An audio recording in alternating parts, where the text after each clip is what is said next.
Hi, welcome back guys. This is your friend, the Broccoli Fanfics. Back with amazing fanfiction. This is the series of What If Deku Had Multi-Resurrect Quirk. Now before starting, please give this video a like and subscribe to the channel if you want more videos like this. Now let's get into the fanfic.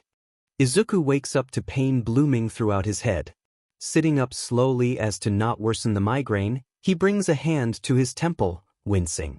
It takes a moment to place the memory, his head foggy from sleep, before memory crashes in all at once, his head slamming into a locker, the jeering that followed. His hand drops back to his side. Exhaling shakily, he drags himself out of bed and silences the blaring of his alarm before it can drill any further into his skull. Izuku grumbles out a greeting as he enters the kitchen and slumps into a chair. "Morning, hun, I made you some pancakes." He drags his gaze upwards, and his mother beams at him as she sets down a plate in front of him. Her hair is pulled back hastily, a few green curls escaping to frame her face, and there's flour dusting the sleeves of her uniform. Something in his chest loosens, and he feels his own lips beginning to quirk upwards. "Thanks." He digs in as she rushes around nearby, her keys jangling loudly. No matter the shitty mood he's in, she always manages to pull a smile out of him. "I have to head in now, sorry to leave you just as you wake up. But," she draws the word out, grinning, "I'll be home before your school lets out. We can just spend the afternoon together watching All Might movies, how's that sound?" She huffs out excitedly, leaning in to give him a peck on the forehead. "That sounds nice," Izuku says fondly, still smiling softly. "See you later, Mum, love you." "Love you too," she says, slipping on her shoes, and moments later the door clicks shut. The warmth she leaves behind lingers for only a second before fading, leaving his chest tight and his stomach uneasy as the weight of the day settles back into place. He stares down at his half-eaten pancakes, appetite already ebbing away. Izuku leaves the apartment with his bag slung over one shoulder, the door locking behind him with a hollow click. Morning air bites at his cheeks as he makes his way down the street, footsteps falling into a familiar rhythm. He keeps his head down, eyes fixed on the cracks in the pavement, counting them without really meaning to. The city hums around him as he goes deeper into it, a backdrop to his thoughts. The first scream stops him in his tracks. Izuku jumps, looking up just in time to see a shadow fall over the street, concrete shuddering beneath his feet as something huge moves between the buildings ahead. The air fills with the frantic shouts of civilians and the roars of the creature, who moves forwards, looming over the intersection. Izuku's breath hitches. A villain? No way. Before fear can fully root itself in his chest, a familiar voice booms across the street. A woman bursts into view, growing impossibly fast, until she reaches the same height as the villains.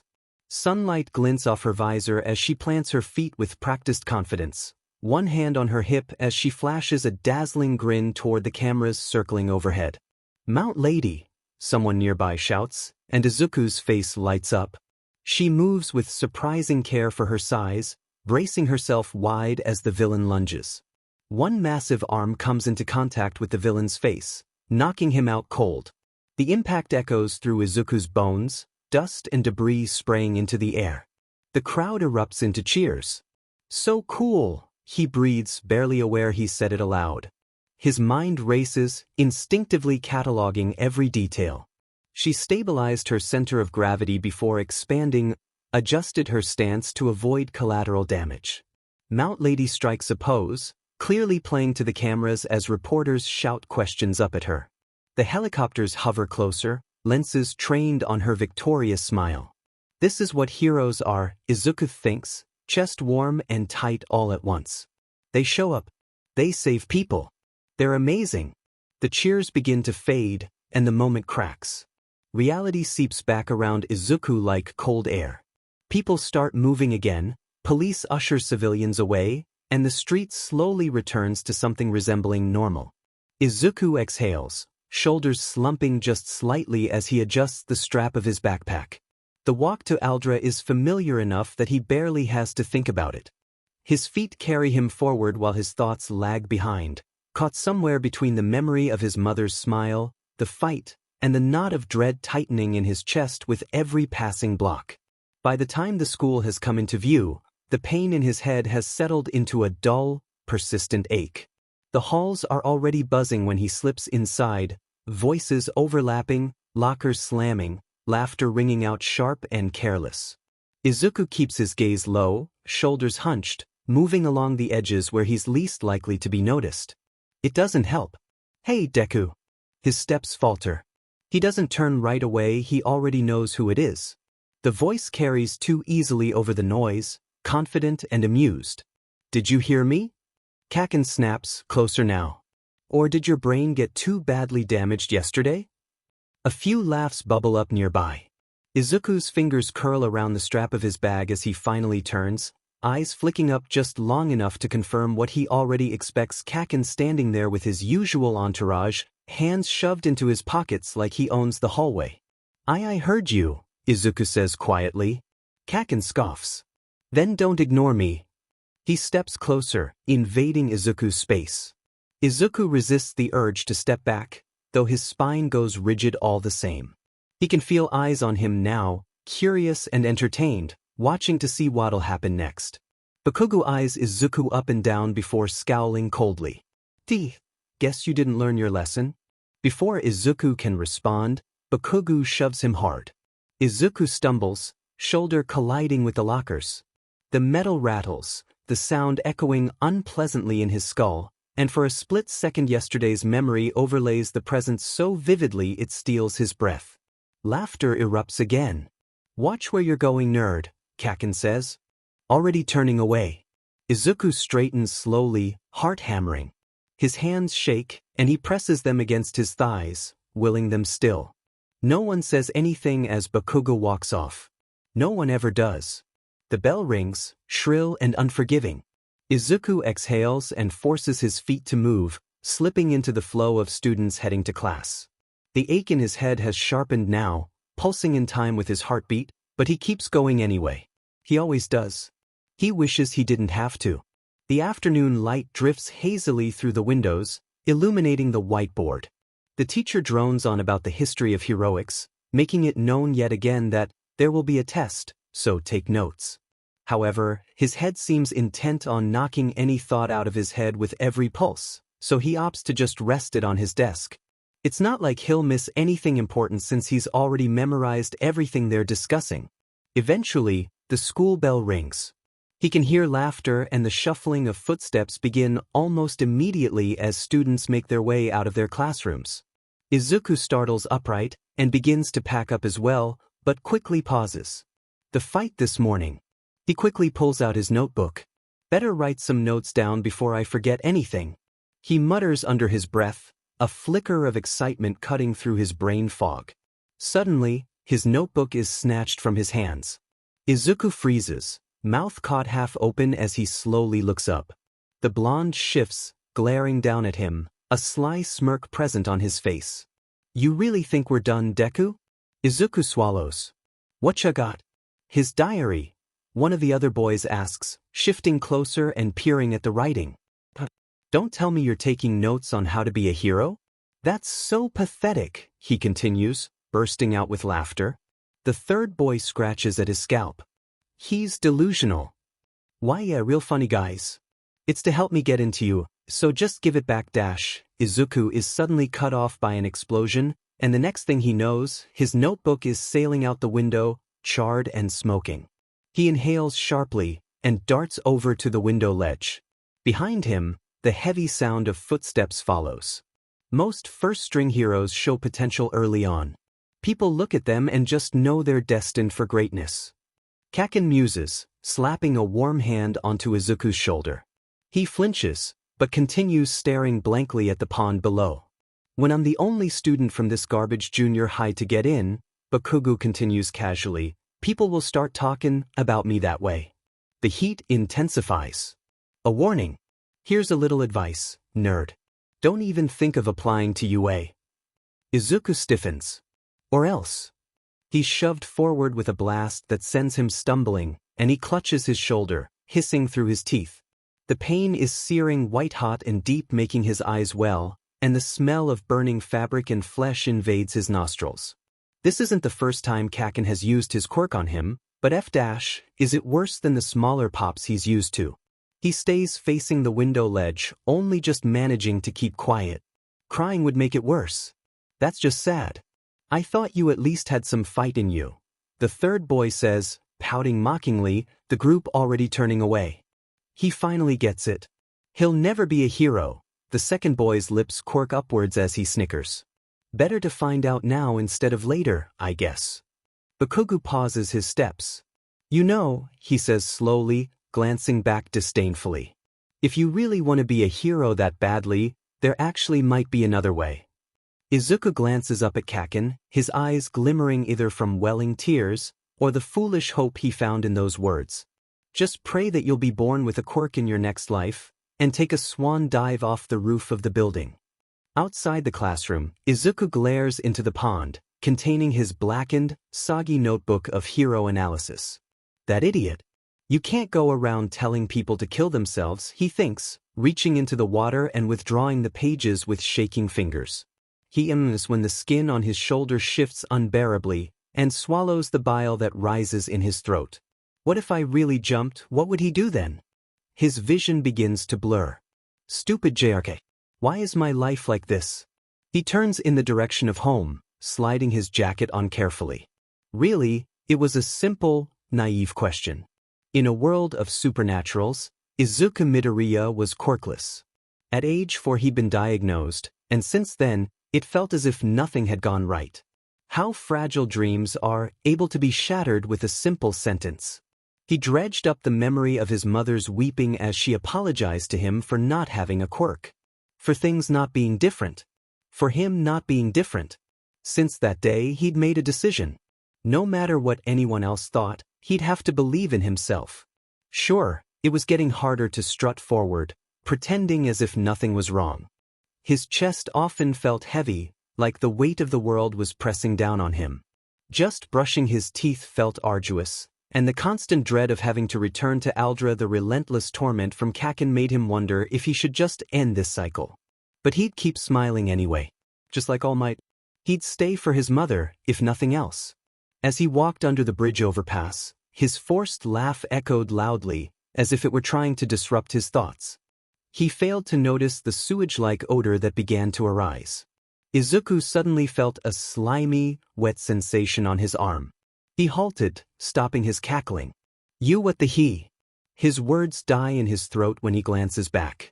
There's a sticky dark substance gripping onto his wrist like a vice. He drags his gaze upwards, and it lands on the face of a sludge-like monster. A villain. Massive in stature, it blocks out the sunlight, and its red eyes lock onto him, sending a chill down his spine. Grinning maliciously, it gurgled out. Gruffly, you'll make a perfect skin suit for me to hide in, kid. The slime suddenly began to climb up Izuku's arm, making a disgusting sking sound. He broke out of his trance and turned, trying to break free and run, but it was on him so fast, too fast for him to escape. He dropped his notebook to the ground, flailing helplessly as the goo enveloped him, finding no solid spot he could use to kick his way free. The cold liquid gripped at his face, trying to drag him in fully, and seeping the warmth from his body. It was like he was in water, if it was thicker and smelled like actual sheet. Don't worry, kid, I'm just hijacking your body. It'll be easier for both of us if you don't fight back. Calm down. It'll only hurt for a minute. Then it'll be all over, a raspy voice exclaimed. It pried his mouth open, and began forcing its way down his throat. I can't breathe. He kept retching involuntarily, but it was to no avail. The vile substance burned as it slid down. He couldn't breathe, couldn't speak, couldn't beg for help. He kept clawing at the figure, trying to escape, but his nails scraped through the side uselessly. Grab all you want, my body's made of fluid. Thanks for the help. You're a real hero to me, kid. It hissed into his ear mockingly. He wanted to laugh. As if I could be a hero to anyone. Fighting against the black spots threatening to overtake his vision, he glanced over at his hero notebook on the ground, desperately trying to think of a solution. And in that moment a quiet, traitorous thought slipped through the panic. Maybe it could finally be quiet. He recoiled against that thought, shame clawing through him. No way. This can't be the end. Somebody help. He found his strength slowly sapping and his consciousness dissipating. I'm sorry, Mom. His eyelids felt heavy. He was faintly aware of a muffled voice calling out, but his limbs felt like lead, and he opted to ignore the sound in favor of drifting back to sleep. Hey, wake up. Groaning, he slowly forced his eyes open. Thought we lost you there. Shapes shifted in the haze of his vision. Broad shoulders, bright hair, a towering, impossible presence. All Might. Izuku scrambles backwards, tripping over his notebook, heart hammering. Well, looks like you're moving around all right. Sorry about that back there, he apologized, raising his arm in a faulting gesture. I didn't mean to get you caught up in my justicing. Usually I pay more attention to keeping bystanders safe. It turns out this city's sewer system is pretty hard to navigate. His voice booms.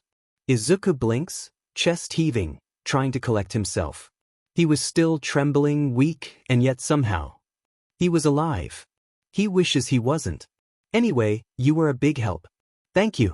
I've captured the evildoer, he proclaims, striking a pose that shows off the sludge stuffed into a soda bottle.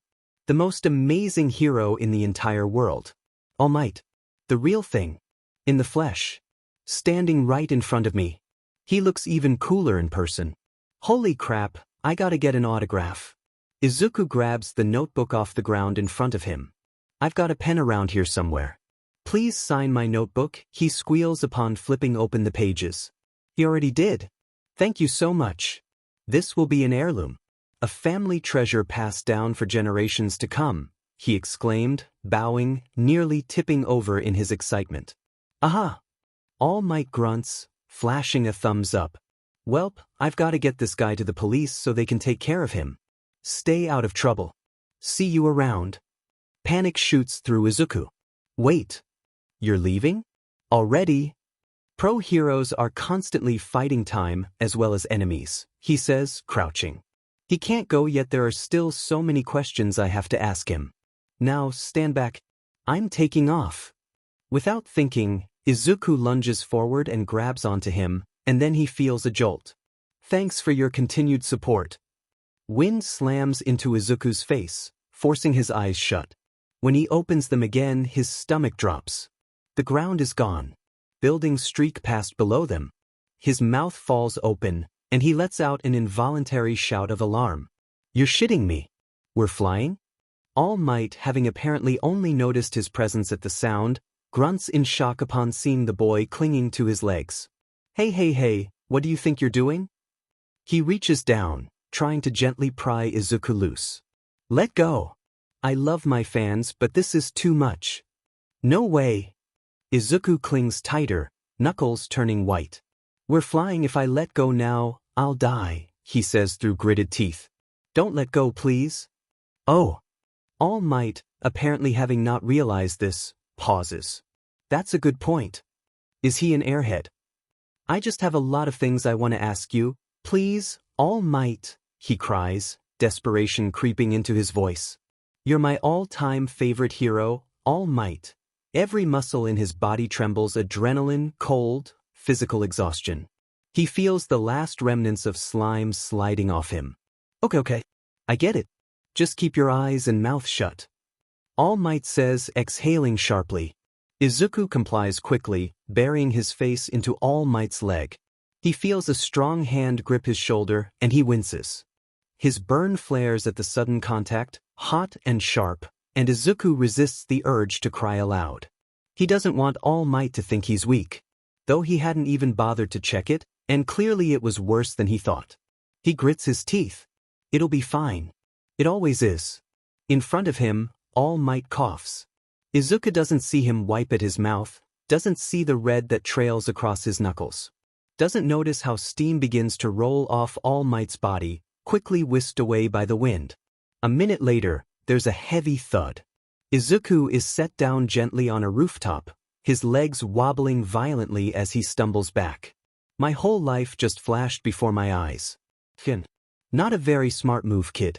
Bang on the door for a while, someone will let you in. Have to go. All Might says firmly, already turning away. Izuku straightens up immediately, panicked. Wait, not yet. Just 1 second. No. I don't have any time, All Might snaps, sharper now. I have to know. Flashes of his life seem to play in the back of his mind. Kaken, telling him he's worthless. His mother, apologizing for his difference. The teachers who turned a blind eye for every slap, every comment made, every beating he received. And so the words spill out before Izuku can stop them. Sometimes I do feel like a failure, he admits quietly. Like there's no hope for me. But even so, I'm not, he hesitates. I'm not gonna give up. Is it possible to become a hero, even if I don't have a quirk? All Might goes still. Izuku instinctively shrinks back, his words tumbling out in fear. I'm a kid without any powers. Could I ever hope to be someone like you? There's a pause. Without a quirk? All Might repeats, twitching slightly. He hesitates as if struggling to figure out what to say. Pro-heroes are always having to risk their lives. Some villains just can't be beaten without powers. So can you be a hero? No. The words echo, but they don't settle right away. It's not bad to have a dream, young man, All Might continues, voice tight. Just make sure your dreams are realistic, obtainable. Understand? I have to go now. Goodbye, young man. And then he's leaping away abruptly. Realistic. Obtainable. The meaning clicks into place a second later, hitting him all at once. Something twists sharply in his chest, stealing the air from his lungs. His fingers curl at his sides, nails biting into his palms, but he barely feels it. He'd expected the standard soundbite, everyone can be a hero and all that junk. He wasn't expecting this. How could he? Yet somewhere, deep down, he'd known. And now he can't pretend otherwise. His gaze drifts towards the railing. Kaken's words echo in his mind. Just pray that you'll be born with a quirk in your next life, and take a swan dive off the roof of the building. He shakes his head violently, swallowing hard. A pit of shame forms in his stomach. He can't leave her. He turns his head away, taking slow steps to the stairs, trembling, trying to breathe, trying to pull himself together. Somewhere in an alley, sludge pours from a cracked bottle, creeping towards a blonde-haired boy. Izuku walks through alleyways, flipping the pages in his notebook absent-mindedly as his footsteps echo. His shoulder throbs fiercely, but he barely notices. Even All Might said it. A hero needs a quirk. He doesn't even find himself angry at the man, and yet he wishes he was. Don't cry, damn it. Deep down you knew this all along. You've just been avoiding reality. That's why you were trying so desperately to prove yourself wrong. To prove you were worth it, just as much as everyone else. But you're not. He rubs at his eyes fiercely. The confrontation with his idol Bakugo telling him to end it's a lot. He wanted nothing more than to go home and curl up in his mother's arms, watch All Might movies, and eat shitty popcorn. Shielding his eyes as he emerged from the shadows into the Tuin shopping district, he was only faintly aware of the wailing of sirens, the hushed murmurs of a crowd, and explosions? Izuku's head snaps up, eyes widening at the scene displayed before him. Thick smoke rises from the buildings ahead.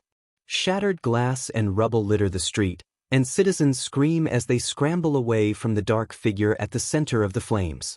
Izuku catches sight of the beady red eyes that he was sure would haunt his dreams, and his blood runs cold. The sludge villain? What? How? That can't be right. All Might captured him. He thinks back to jumping onto All Might, and his stomach churns. But the bottle, if he dropped it, that means... It's my fault. Why aren't the heroes doing anything? A voice to his left questions. It looks like they've met their match, another onlooker comments. Plus, the villain captured a kid, things aren't looking good for him. Izuku gasps. He caught someone? I wonder how long they've been in there. How can they survive being suffocated like that? I thought I'd die after only a few seconds of struggling. Oh man. He goes on his tiptoes, trying to look over the crowd. His face drains of color. Blonde spiky hair pokes out of the goo, and Izuku can hear crackling, muted by the slime encasing Bakugo's hands. Izuku's own fly to his mouth. Isn't that the villain All Might was chasing earlier today? What? All Might? No way he lost. Where is he? Why hasn't he shown up to help the heroes? Izuku's eyes dart around. Where is All Might? Surely he's realized by now. He mumbles aloud. Slowly, horror dawns on Izuku's face. I'm the one to blame. The sludge villain wouldn't have escaped if it weren't for my selfishness, God. I'm such a burden. I'm sorry. So sorry. Help will show up and save the day, I'm sure. Someone, a real hero, will come soon. Izuku watches in horror, frozen, as Bakugo thrashes, trying to tear his head free. For a split second, he manages to wrench his face free just enough to gasp in a breath. His eyes dart wildly through the crowd, frantic, searching. Izuku can't move. Help will come, he tells himself. A hero will come. They always do. Then their eyes meet across the crowd, and Izuku has never seen that look on his face before, that desperation. Izuku's moving before he even realizes it. Shouts of alarm erupt behind him as he ducks under the police tape and bolts straight towards the villain. Someone grabs for his sleeve and misses. No, you idiot. Stop. You're gonna get yourself killed. He processes the words, but it's like he's in a daze. What am I doing? Why am I running? Why can't I stop? His legs burn as he sprints, heart hammering so hard it hurts. The villain's gaze snaps to him, seeming to pierce right through, and it lets out a roar. Not you again, you're toast, kid. The sludge surges, morphing to form a hand that rises to swat him. What should I do? What would a hero do right now? His mind flits back to his notebook. Page 25 right. He slings his backpack off his shoulder and hurls it with everything he has. His burn screams in agony, but it's worth it because the zipper bursts on contact, and the contents spill out. Something sharp catches the villain in the eye, and it roars. For just a second, the sludge loosens, and Bakugo is able to JRK his head free, gasping. Just as Izuku had planned. I knew my notes could be useful. IFING knew it, Kaken. Izuku thinks triumphantly, a brief expression of relief crossing his face, and then he's moving again, hands clawing the vile substance, but his nails only scrape uselessly against the side. Kaken. Bakugo's eyes come back into focus, honing in on Izuku's face. For a split second, something naked flickers across his face, shock, raw and unguarded, before fury slams back into place. What the hell? He pants. Why are you here? I don't know, my legs, they just started moving. Izuku sputters out. Get out of here, you idiot, he barks, and he opens his mouth again to continue, but the goop suddenly surges again, rising above Bakugo's head once more, and he lets out a muffled shout of alarm. Kaken. Tears begin to stream down Izuku's face. I couldn't just stand there and watch you die. Izuku can see Bakugo's mouth moving behind the sludge, see his palms clench and unclench as he tries to light explosions. I'm done playing with you. The sludge cries out, and it rears back, forming a massive hand overhead. The heroes lunge forward, but it's too late. Comes down, fast, too fast for him to dodge or escape. Instinctually, his hands fly up to shield his face, eyes squeezed shut, and he prepares for the hit, prepares for the pain that's sure to follow. Only it doesn't come. Instead, he feels a gust of wind, and a shockwave that seems to rattle his bones. I really am pathetic. A deep voice booms out, and Midoriya's eyes shoot open at the unmistakable sound. In front of him stands All Might, arms pushed deep into the goop, his muscles trembling as he holds the sludge mid-strike. Steam rolls off him in waves, and Izuku shudders at the power radiating off him. Damn you, All Might! The sludge villain shouts, snapping out of his trance, and attempting to counterattack, but All Might reacts too fast. In an instant, he's slamming his hand into the center of the monster and grabbing Bakugo's wrist, while his other arm lifts to form a fist, and then he brings it towards the villain. Detroit, smash! The villain is blasted down the street in an instant, the liquid scattering along the street, and the gush of wind knocks Izuku off his feet. He catches himself on his palms as a wave of relief washes over him. All Might. A brief expression of relief flickers across his face before his eyes roll back, his body going limp. The rhythmic drumming of rain slowly coaxes him out of sleep, cold drops pattering against his face. It takes him a moment to place why he's on the ground. Blinking water from his stinging eyes, he slowly pushes himself upright. The sky had been clear last he knew, but now it hangs low and gray. He half-heartedly wondered how long he'd been out, and grimaced at the fact that this was the second time he'd been knocked out cold. How pathetic. He shivers, wrapping his arms around himself as a gust of wind seems to blow right through his soaked clothes. He's awake. Izuku drags his eyes upwards, gaze landing on the muscular, wood-like figure. It only takes a moment to recognize the Kamui Woods standing above him, and only a moment longer to recognize the hero standing next to him, Death Arms. Two heroes he'd admired for years. To his surprise, however, he doesn't feel even a spark of excitement.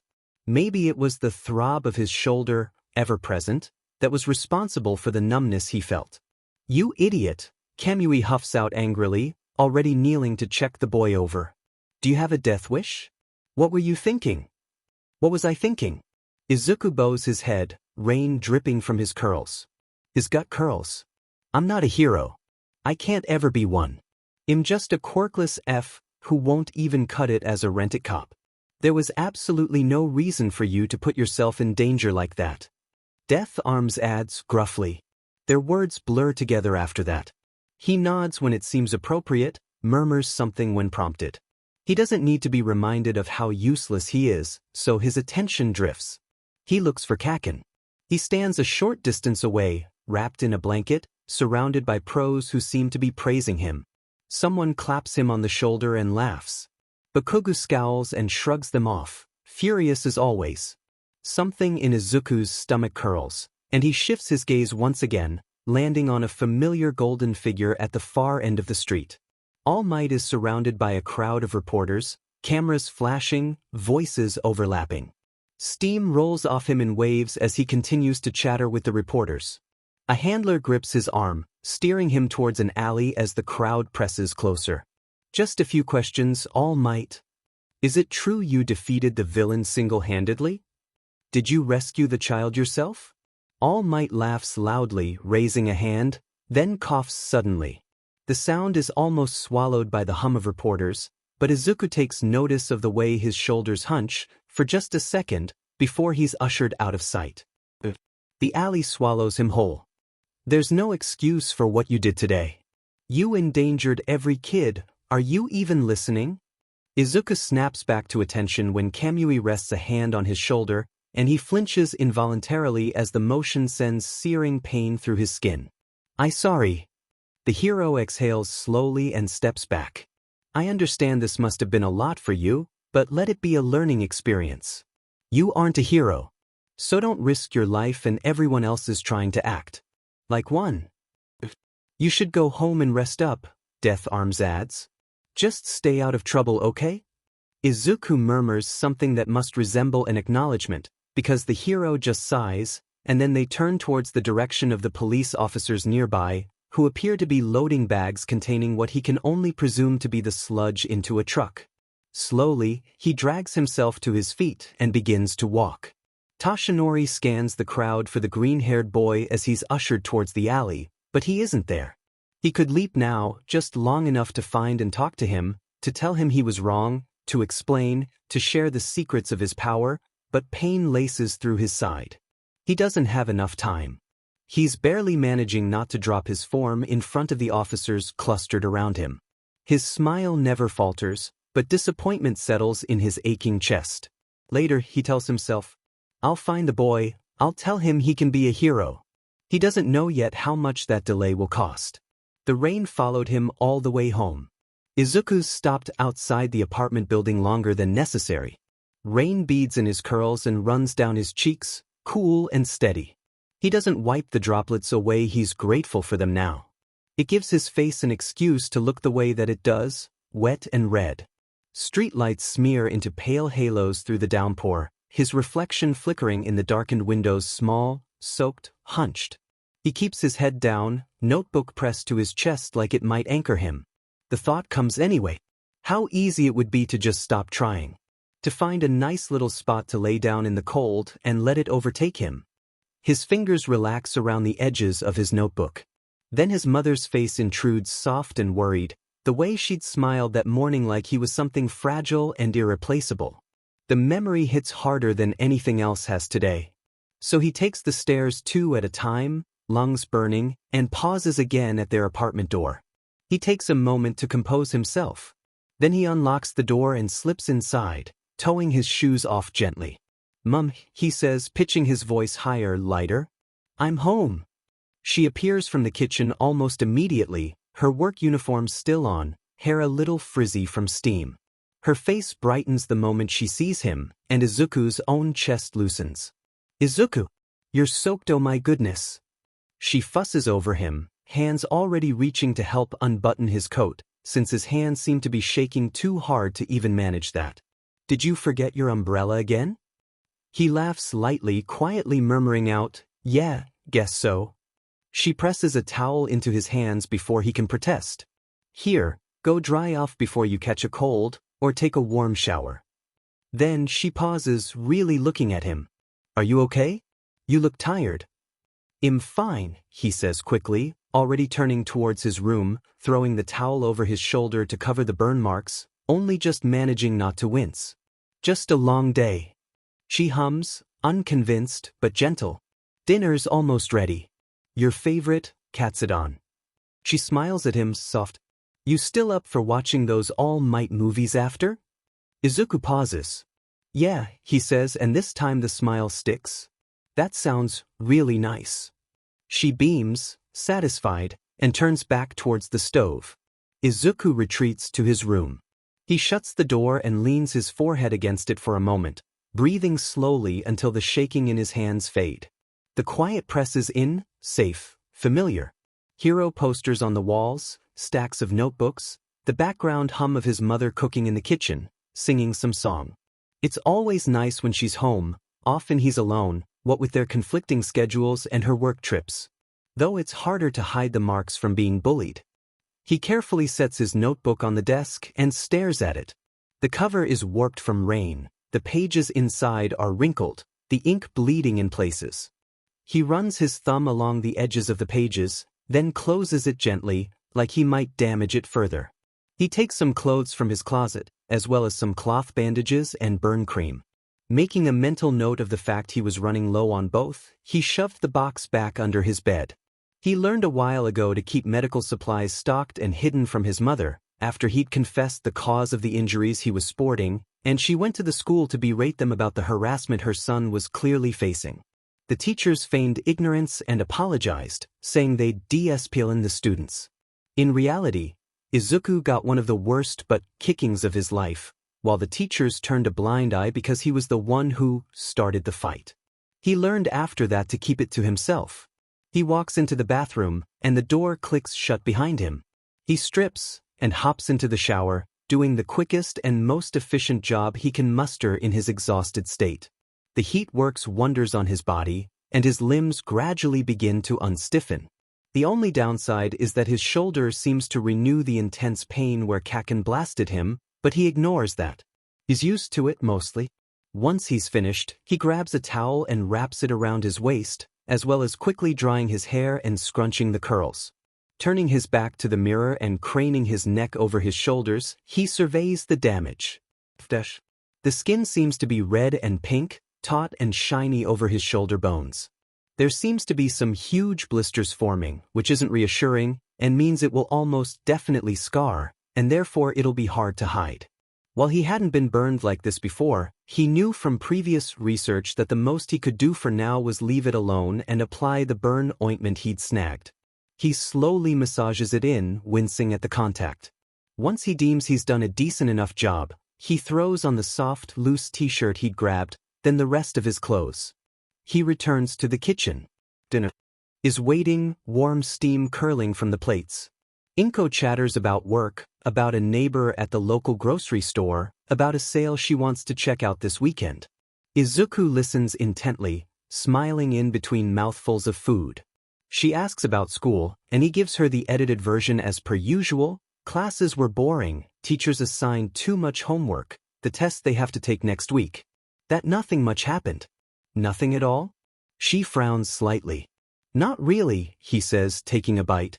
Her gaze lingers a beat, then she lets it go. Izuku lets out a quiet breath. After dinner, they curl up on the couch together. The opening theme of an old All Might movie fills the room, triumphant and bright. Inko hums happily, stroking Izuku's head. He tucks himself closer, pulling the blanket around his shoulders, ignoring the pain when it shifts and drags the fabric of his shirt against his shoulder. The rain taps steadily against the windows, a gentle protective rhythm. The smile on screen, All Might, strong and unshaken, pulls at his chest. It's a painful reminder of impossible that makes bile curl in his throat. And yet, he still admires him deeply even now. His mother shifts closer, tipping her head against his shoulder. Izuku keeps his eyes on the screen. He lets the noise, the warmth, the steady presence of his mother beside him lull him to sleep. He's having another nightmare. Kaken's sneer burns into his vision as heat licks across his skin, the air shimmering around them. The words worthless Deku warp and echo, his skin melting off until the classroom bled into place around him. Desks toppled, hands shoved him down as he suffocated. The teachers' faces blurred, their skin stretching to form unnatural smiles. It shifts, and suddenly he's looking at All Might's grin, but he too turns away, his back impossibly distant. Izuku reaches out, his fingers scraping at nothing but air, and suddenly the sky itself thickens, darkening, turning heavy. He knows he needs to escape, but he can't when the wind is suddenly sludge and crimson-red eyes seem to turn everything in his body to ice. He awakes with a JRK, his heart racing. It takes him a while to calm his breathing. Eventually, he sits up slowly and stretches only to hiss as the skin on his shoulder pulls unbearably. Morning light drifts lazily through the windows, illuminating the living room. He slips a blanket off himself and pads quietly towards the kitchen. His mother must have put it on him when he fell asleep on the couch, a common occurrence. Yawning, he walks to the kitchen and flicks on the light. He grabs eggs, bread and jam from the fridge, and sets out to work making breakfast for himself and his mom. Since it's the weekend, he knows she'll sleep in a little longer. A glance at the digital clock on the mantel tells him he has about 15 minutes. While the eggs cook, he ducks into his room to change his clothes and rewrap his bandages. He grabs his dried hero notebook, as well as a new one, and hurries back to the kitchen where he plates his breakfast. He puts his mom's portions on the pan to cook while he eats, rewriting his notes as he goes. He then plates his mother's food, just in time too, as he hears her bedroom door creak open. "Oh, hi baby. What are you doing up so early?" she says, rubbing at her eyes. "I think something outside woke me up." The lie slides off his tongue like honey. "How'd you sleep?"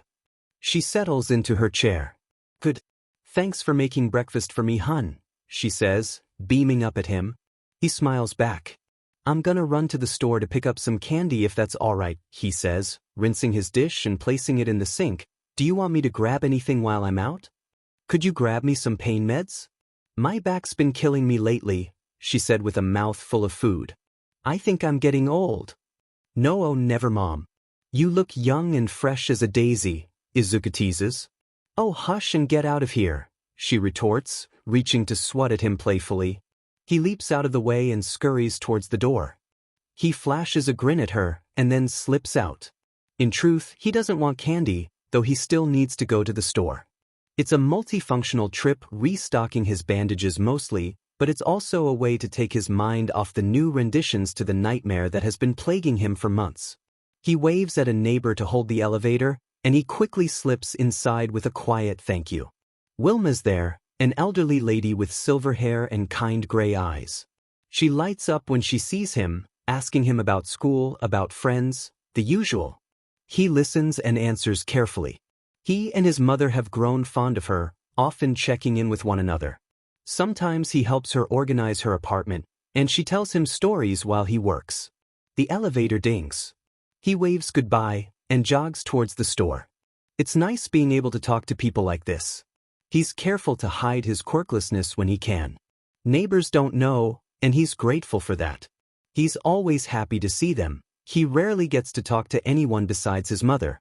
The sky has cleared up nicely, and the sun pushes warmth deep into his bones. The store is only a 15-minute walk from the apartment, but he likes to get his blood pumping, and if he wants to be a hero he has to have some muscle. His face quickly darkens at that thought, and his pace inches to a run. He pretends that yesterday was a dream, that nothing's changed. That he can be a hero, that Kakin is still his friend. It's a fun little game he gets to play when he's out of school. Rounding a corner, he slows to a walk as the shabby little store comes into view. There's places closer, but he almost always goes to this one. The door dings as he pushes his way inside, but the cashier doesn't even glance up. That's why he loves this place, they never question him. He walked in once with his face gushing blood, and the most he got was a raised eyebrow. He figures it's because this is not a great side of town, so they're used to seeing sheet. In the medical aisle he snags the pain pills his mother asked for, burn medicine, and a fresh pack of bandages.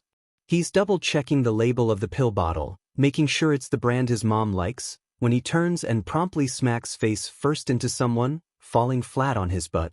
He pinches his nose and groans as it begins to dribble blood. "Ah, sorry." "Oh, you all right, little man?" the stranger says.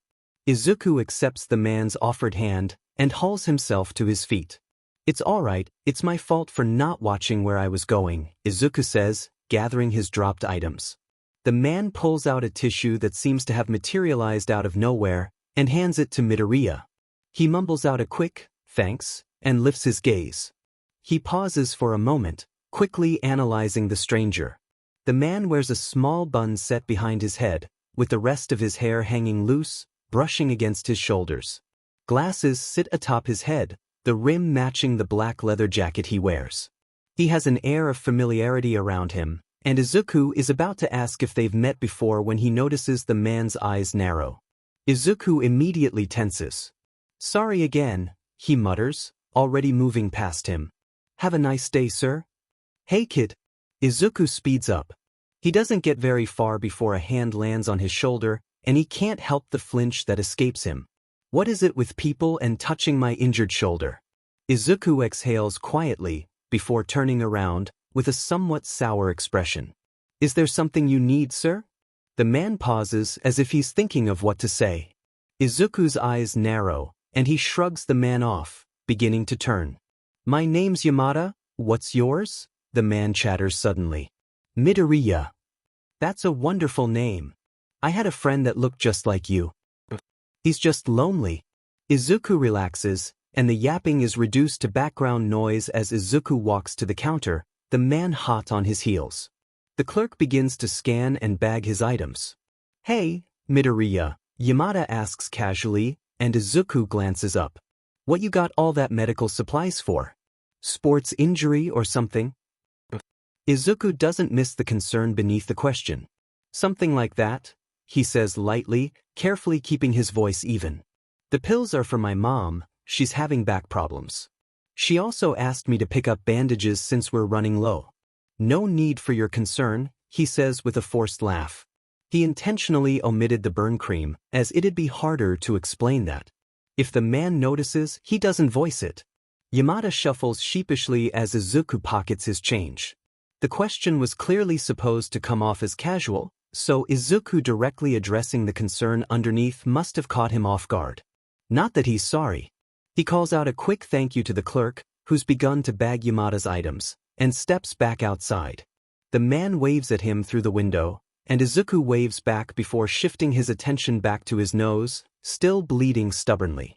He's not mad at the man or anything, quite the opposite actually. He appreciates people who care about others. Still, the whole run-in hadn't been pleasant, what with his shoulder throbbing and his nose protesting every breath. He presses the tissue a little firmer in place and starts jogging home. Yamada watches the kid leave through the front window, the bell over the door still rattling faintly. Some things about the boy Midoriya tugged at his hero brain, leaving him concerned. The kid hadn't complained once when he got injured. Just pinched his nose, apologized and kept moving. Too calm about the pain. Too practiced. Yamada frowned, pushing his glasses farther up into his hair. And those supplies, bandages, burn cream, painkillers, not the cheap kind either. He'd clocked them without meaning to. Years of noticing what people carried when they thought no one was looking was just a habit for heroes. Running low, the kid had said. Not just in case. Not for sports. Running low. And he hadn't mentioned the burn cream at all. That alone said something. The tired look stuck with him the most. Not sleepy exhausted. The kind that sank into your bones and never quite left your eyes. Way too heavy for someone that young. Yamada glanced toward the door again, jaw tightening. Huh. Yamada muttered under his breath, unease curling low in his gut. By the time he paid and stepped outside, the kid was already gone, swallowed up by the street like he'd never been there at all. Yamada stood there a second longer than necessary. Hope you're okay, little man. The streets were unusually empty for a Saturday morning. Izuku took deep breaths as he jogged the last few blocks toward his apartment, the sunlight warm on his face. His nose still stung slightly, and his shoulder throbbed, but the quiet rhythm of his steps felt grounding. He liked the way his lungs burned as he pushed himself, and the soft hum of the city waking up around him. At the building, he fishes his key from his pocket and lets himself in. The smell of breakfast still lingered faintly. He hung up his jacket, shrugged off the light bag of groceries onto the counter, and paused for a moment at the window overlooking the street. Nothing moved, really. Just the distant hum of traffic and a stray bird hopping along the curb.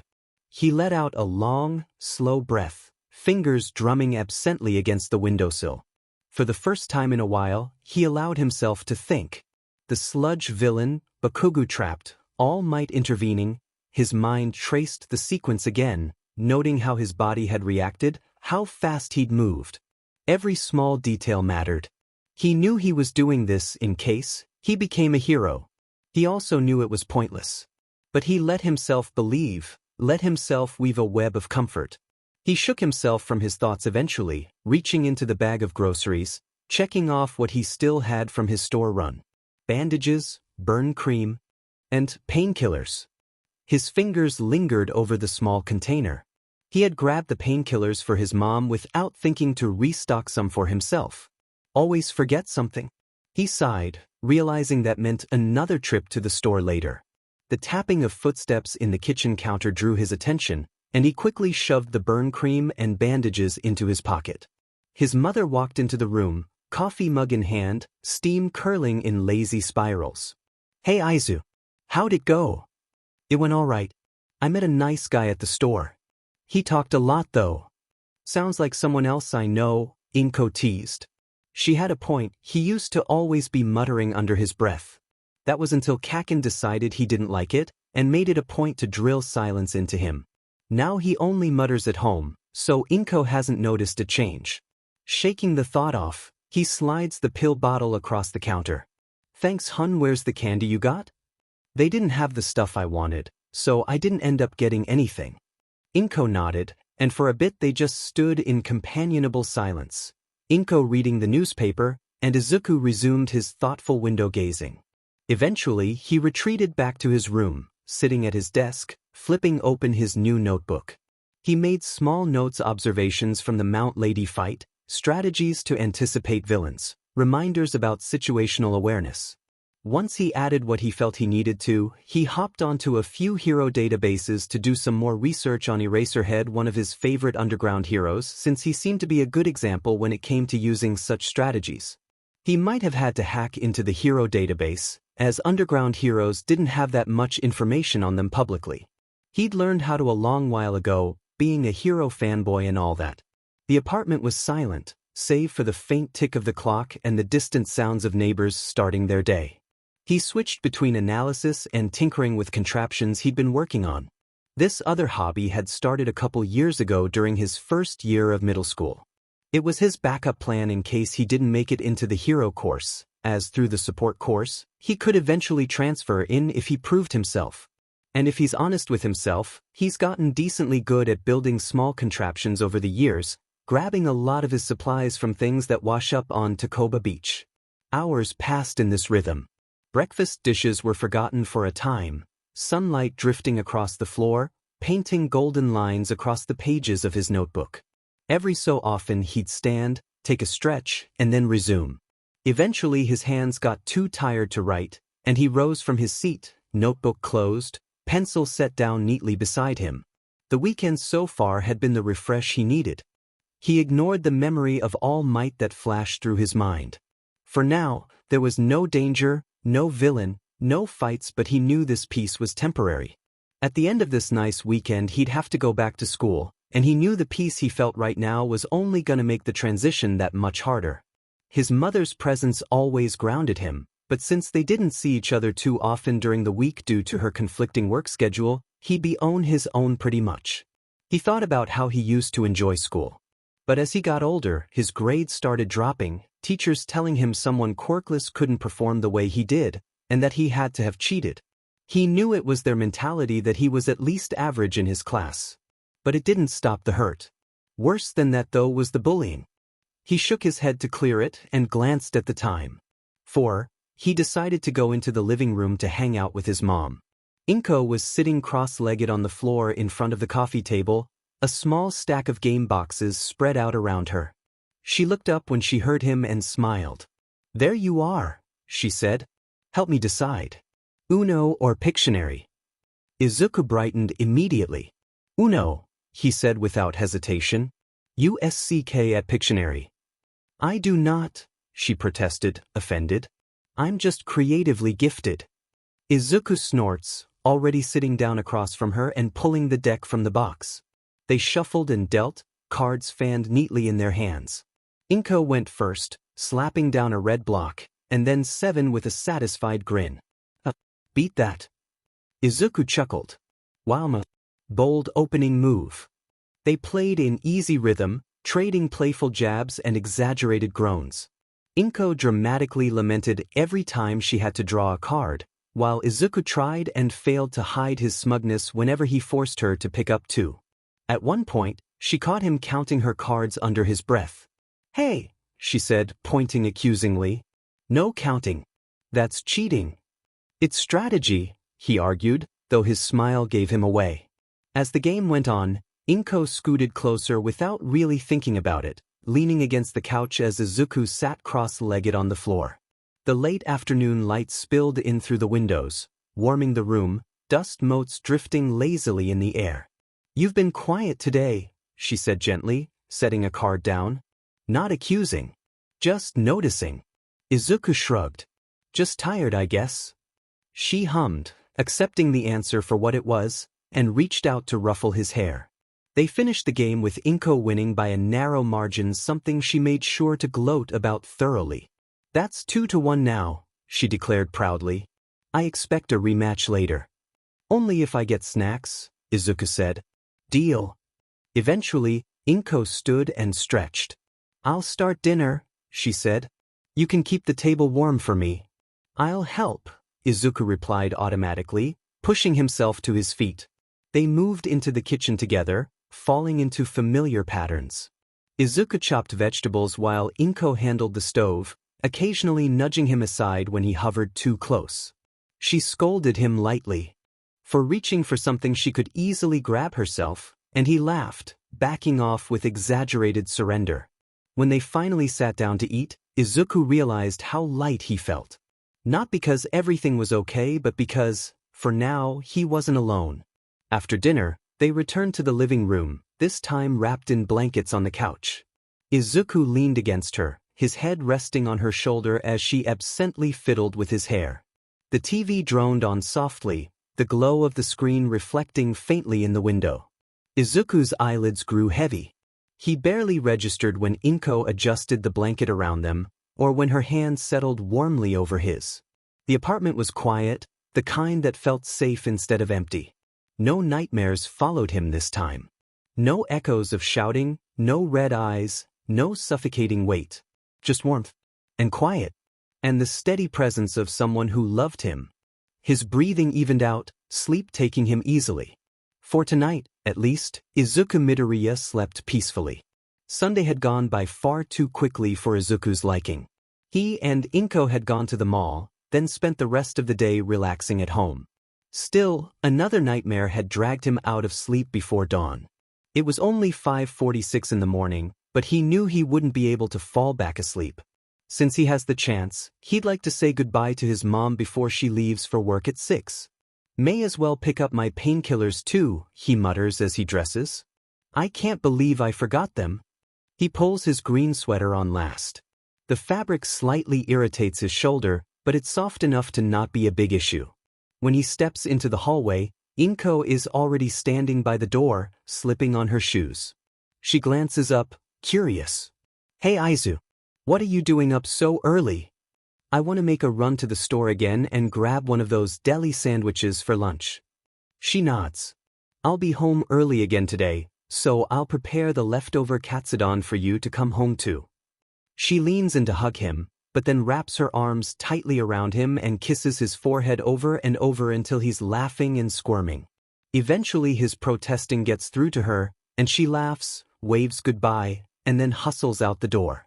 Izuku stands there for a moment after she leaves, warmth lingering in his chest. He packs his bag, eats breakfast, and then heads to the store. The sky is brightening fast when he ducks into the store, long shadows stretching across the road. He hurriedly shuffles over to the medical aisle, snags more meds, and heads to the checkout counter. A groan escapes him when he steps out of the aisle and spots that all too familiar bright blonde hair, waiting in line. You've got to be kidding me. It's literally 6 in the morning. Izuku sighs, preparing himself for the encounter, before walking into line, trying to keep quiet. The man turns around anyways, grins spreading ear to ear upon spotting him. Hey little listener. Izuku blinks. What? I'm surprised to see you again so soon. How are you doing? Yamada says cheerfully. I'm doing good, thank you. Izuku replies politely. What brings you here again? Yamada raises the white opaque bag he's holding triumphantly. Cat food. Izuku perks up instantly, his annoyance momentarily forgotten. How many? What are their names? Phew. We have a dark tabby named Smokey, and a ragdoll named Cody. Want to see some pictures? Izuku can't help but nod excitedly, though Yamada doesn't seem to mind. If anything, he seems elated at the prospect of showing off his babies. They end up sitting on a bench stationed outside the store, scrolling through videos and photos until they eventually run out. Yamada then asks Izuku about any pets he might have. Our apartment doesn't allow pets unless they're service animals, Izuku explains. Me and my mom both want cats though. Oh yeah, how is your mom doing? Yamada asks. Is her back feeling any better? I think so, she hasn't mentioned it hurting since. Then why'd you buy more painkillers? Izuku immediately clams up. Just in case we need more. He glances away and fishes his phone out of his pocket. He swears under his breath upon seeing the time. I gotta go, sorry. I'm gonna be late for school. He'd gotten so wrapped up in the conversation he completely forgot, and he whirls around, stuffing the meds into his backpack. Even if I run, I'm still gonna be late, since it's a 20-minute walk from here. Izuku mutters subconsciously. I can give you a ride, Yamada chimes in suddenly. Izuku glances up nervously, suspicion flickering instantly. Yamada raises his hands in an innocent gesture. Listen, it's my fault for keeping you caught up here. I'm the adult after all. I should have realized you have school. However, I completely understand if you aren't comfortable. Izuku glances back down at his phone. I am not sure. I don't want to inconvenience you, and to be honest, I'm not entirely sure you won't kidnap me, he says with a half-hearted chuckle. Yamada laughs. It's not any inconvenience. And for what it's worth, I'm actually a hero. Izuku freezes, eyes shooting up to scrutinize the man. It takes him all of 5 seconds before his jaw drops. Now that the man has mentioned it, Izuku is dismayed at how obvious it is. Present Mike? He nearly squeals. Shoo. Yamada or Present Mike hisses playfully. I'm in my casual outfit, and I don't want people to recognize me. So keep it down, ya dig? Izuku's face lights up at the confirmation. I trust you won't go telling people about this? Yamada says with a sheepish grin. Izuku can't help the smile that crawls across his face. Of course. Yamada grins even wider. Changed your mind about that ride? Yamada's car is not exactly what he expected. The man himself, or at least his hero persona, is very flashy, yet his car is oddly normal. It's an older model sedan, clean, but clearly well used, with a few faded stickers on the back window and a small dent along the rear bumper that looked like it's been there for years. The interior smells faintly of coffee and something citrusy. The radio is already on low, static crackling softly between stations before Yamada absently tunes it to something listenable. There's a mess of CDs in the passenger side door, a reusable grocery bag on the back seat, and a pair of sunglasses tossed carelessly on the dashboard. It feels lived in and comfortable, which helps to set his nerves at ease. That, plus the excitement of meeting one of his idols. "How'd you recognize me so quickly?" Yamada asks as they pull away. Izuku ducks his head sheepishly, blush creeping onto his face. "I actually listen to your radio station every morning." Yamada grins. "Nice. You a big hero fanatic?" "Yes." Izuku answers automatically. "I want to be one more than anything." Izuku suddenly stops, remembering All Might's words. His excitement shrivels up. Yamada prompts. "Nothing. I forgot what I was gonna say. You teach, right? How's the year going so far?" he says, quickly switching the topic. Yamada only gives Izuku a quick sidelong glance before he begins talking again.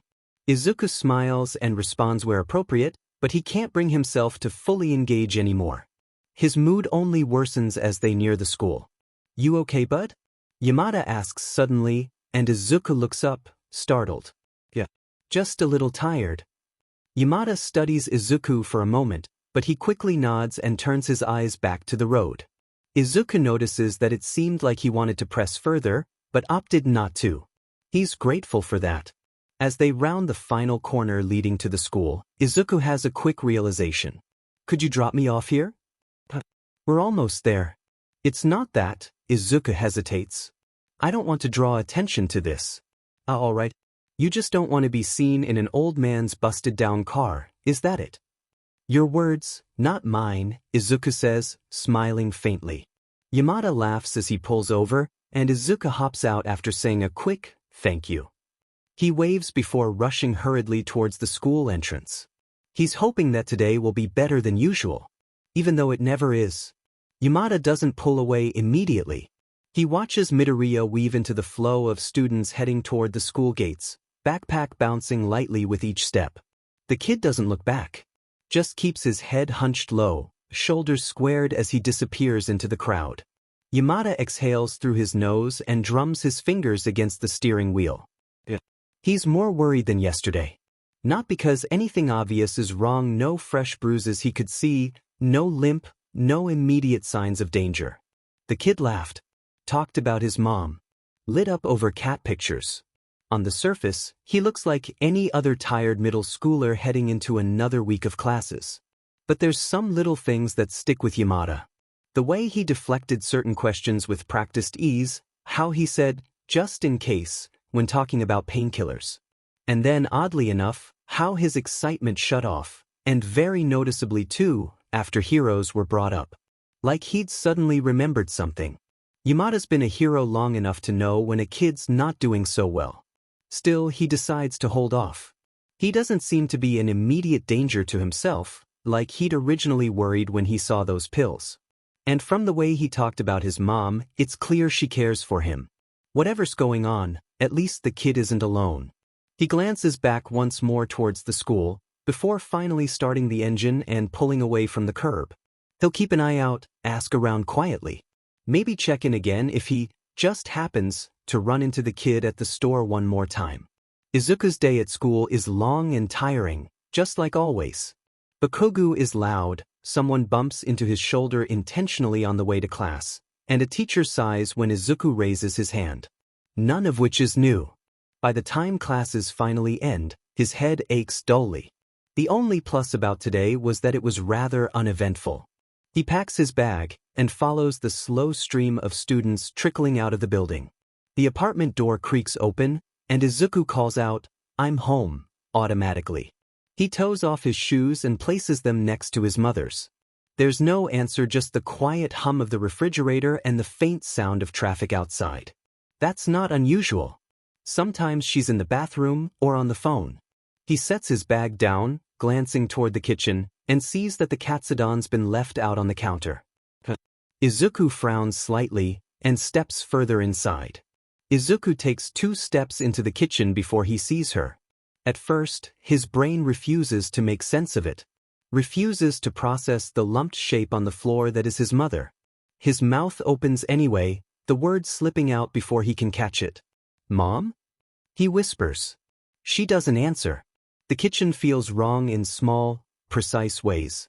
A chair has been knocked sideways near the table, and cabinet doors hang open. Izuku's eyes slide over the mess without really seeing it, snagging instead on the way his mother's sweater is darkened at the front. He takes a step. Then another. His body moves without asking him first, like it's following a script he didn't read. The floor is cold when his knees hit it, which is odd, because he doesn't remember deciding to kneel. His hands are shaking before he realizes he's reached out. "Mom!" His voice cracks. She's lying on her side, hair fanned out against the tile, one arm bent beneath her in an awkward angle that makes his chest tighten. Up close, the stain on her sweater is unmistakable now. His gaze drops to the place just below her ribs. There's a tear in the fabric, jagged and ugly, and beneath it. He pulls his hands back quickly like he's been burned, his breath coming out in rapid gasps. The world pulls away from him all at once. The room tilts, edges blurring, the distant sound of cars draining away until everything feels thick and distant.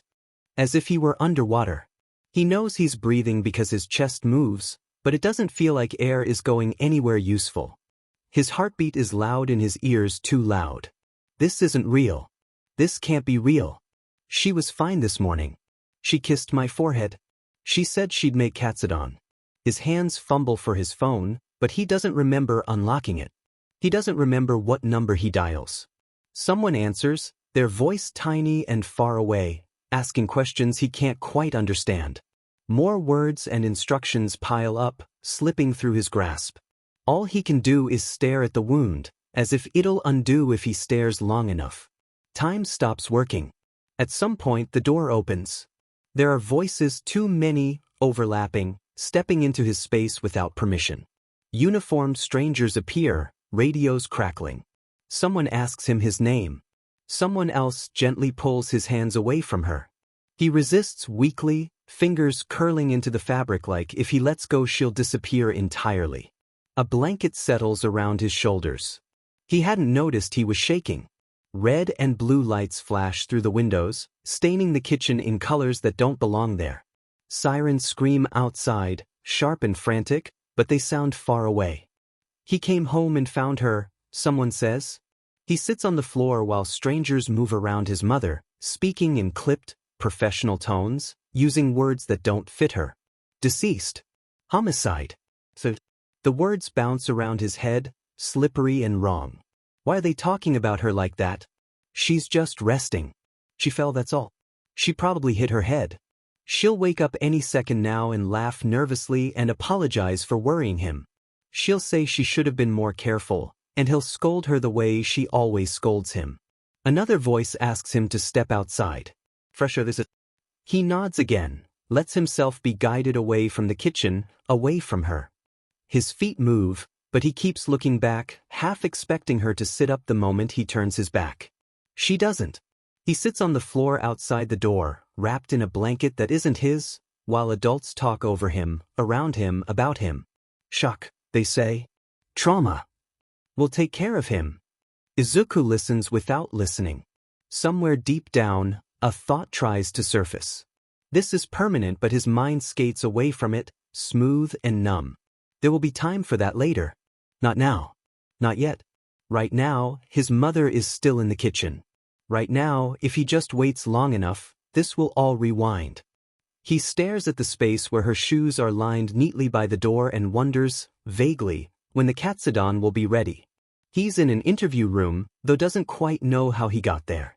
The metal chair beneath him is cold, and all he wants to do is go home, to his Mr. Midoriya? He snaps out of it. Yeah. Sorry, what was the question? When was the last time you saw your mother? This morning. The fluorescent lights hurt his eyes. Did you at any point contact her throughout the day? No, His words feel automatic, estranged. What's the last thing she said to you? He pauses. She told me she'd prepare katsudon for when I got home. The interviewer nods. Thank you, that should be enough. Papers pass in and out of his hands. When he isn't writing, he's waiting, eyes cast blankly on the floor, listening to the quiet hum of fluorescent lights. There's also a television mounted high in the corner of the room, another background hum he can only partially process. On tonight's news, a woman named Izuku Midoriya has been killed inside her home earlier today. Police are asking anyone with information regarding the incident to contact. Izuku looks up. The screen shows a picture of their apartment building, surrounded by yellow tape and police cars. He stares at it for a few seconds, not really understanding what he's looking at. The reporter keeps talking, but the words stop making sense halfway through the sentence, turning into a dull, distant ringing in his ears. He doesn't look at the TV again. Eventually, another officer returns, sitting carefully across from him. She explains in soft, deliberate tones that his father's been contacted. You'll be staying with him for now. Izuku's stomach twists. That's not right. He should be going home. Why would they be speaking to his dad? He hasn't really seen him since he was a kid. Outside, darkness has settled as he's escorted to a car, the seat hard beneath him. Wind whips against his face through the cracked window. He clutches the seatbelt tighter, wishing he could just disappear into it. When they arrive, an older, haggard man is waiting for them. It takes him a moment to realize it's his dad. Officers explain things quickly, and forms are signed. Izuku follows every instruction, a ghost of a boy. He feels like luggage, not a person. The house is unfamiliar. The air smells wrong, stale and heavy, with a hint of spilled beer. It echoes emptiness, no hint of warmth, no hint of his mother. His dad leads him to a room. Bare, save for a mattress pressed against the wall and a single lamp. You'll be staying here. Get some rest. We'll talk in the morning. He walks off before Izuku can even say anything. The house does not wake up. Izuku learns this the first morning after he arrives. He's up before his alarm out of habit, staring at the unfamiliar ceiling, and waiting for the sounds he's used to clattering dishes, humming, the soft thud of footsteps moving around the apartment. Nothing comes. The silence presses in, thick and unsettling. He lies there longer than he should, but eventually he sits up, his feet finding the cold floor. The room still doesn't feel real. It's just somewhere he's staying until he can go back. He dresses quietly. In the kitchen, his dad is already there, standing at the counter with a mug in hand. He doesn't look up when Izuku enters. There's cereal, he says, nodding vaguely toward the cupboard. Milk's in the fridge. Izuku nods. He pours himself a bowl, careful not to spill.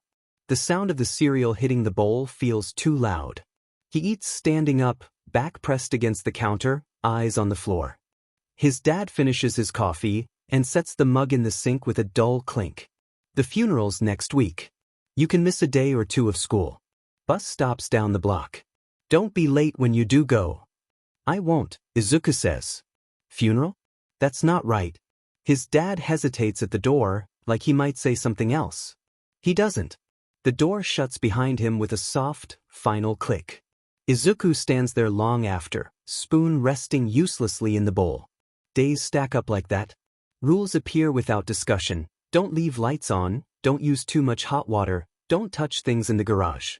Izuku learns them the hard way through sharp looks, clipped remarks, a sigh that carries disappointment but no explanation.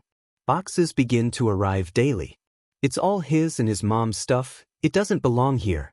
But it appears nonetheless. He opens some of them alone in his room, folding clothes that still smell faintly like home. He doesn't unpack most of it. There's no reason she'll want to decide where things go when she gets back. Bakugo notices the empty desk on Tuesday as he walks into the classroom. He drops into his seat and kicks his bag under the desk. Usually he's early.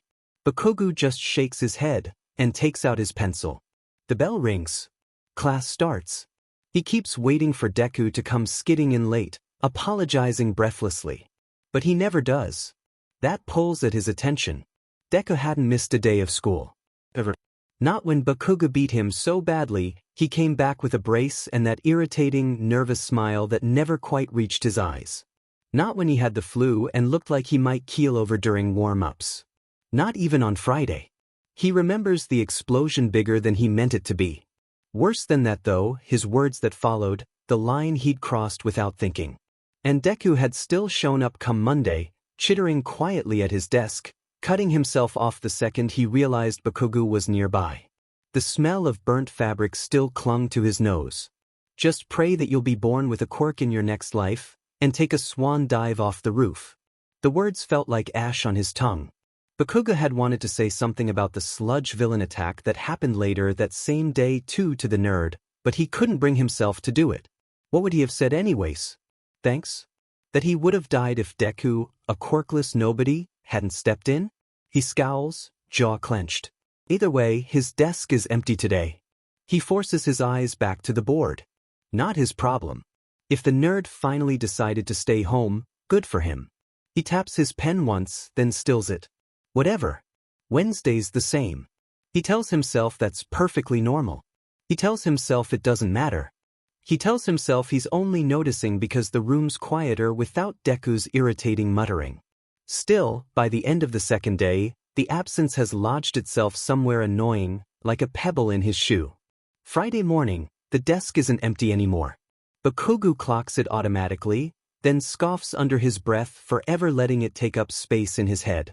See? 3 days. That's it. Everyone's dramatic for nothing. He's about to stand up from his desk class mid to demand where the hell he'd been. But he pauses. Deku's there, seated exactly right, bag tucked away, posture neat. Just like always, like he never left. Except, something about him is just wrong. Normally, he'd be perked up, eyes darting, already halfway into analysis mode on whatever content the teacher presented. Instead, he's staring straight down at his schoolbook. No fidgeting. No murmuring. Not even a nervous glance around the room. Bakugo narrows his eyes, annoyed at himself for watching. When he shifts too close and their chairs scrape, Deku doesn't flinch. He just adjusts his chair an inch away and keeps writing. Bakugo's pen pauses mid-word. That's new. He forces himself to look away. So what? Maybe he just needs a reminder of why he should be scared. But he doesn't do anything. At lunch, Deku sits where he always does. Eats everything on his tray. Says, it's fine, when someone bumps him, voice flat and polite and empty of the usual nervous energy. Bakugo watches him for half a second too long, then clicks his tongue and looks away. This is better, he tells himself. He's back. That's what matters. So why does it feel like he's still gone? He mutters. Not my problem. Still, his eyes keep flicking back to Deku's table, like he's checking for something he refuses to name. The days blur together. Izuku goes to school. He comes home. He eats what's there. He sleeps when he's tired. Teachers speak to him carefully, and one of them slips a note onto his desk. I'm sorry about your mom. Izuku folds it neatly and puts it in his bag. People say strange things when they don't know what's going on. Even Bakugo hasn't been harassing him. He stops writing in his notebooks. Stops analyzing heroes. Stops building things. The part of him that used to buzz quietly feels distant, like it's sealed behind thick glass. At night, he lies awake listening to the house groan. Pipes knock. The fridge hums. Somewhere down the hall, his dad snores softly. The sound makes Izuku's chest tighten in a way he doesn't understand. Everything feels delayed, like it hasn't caught up yet. One morning his dad dons a suit and hands Izuku one as well. The funeral is small. Izuku notices this first, standing just inside the doorway of the community hall with his hands folded stiffly in front of him.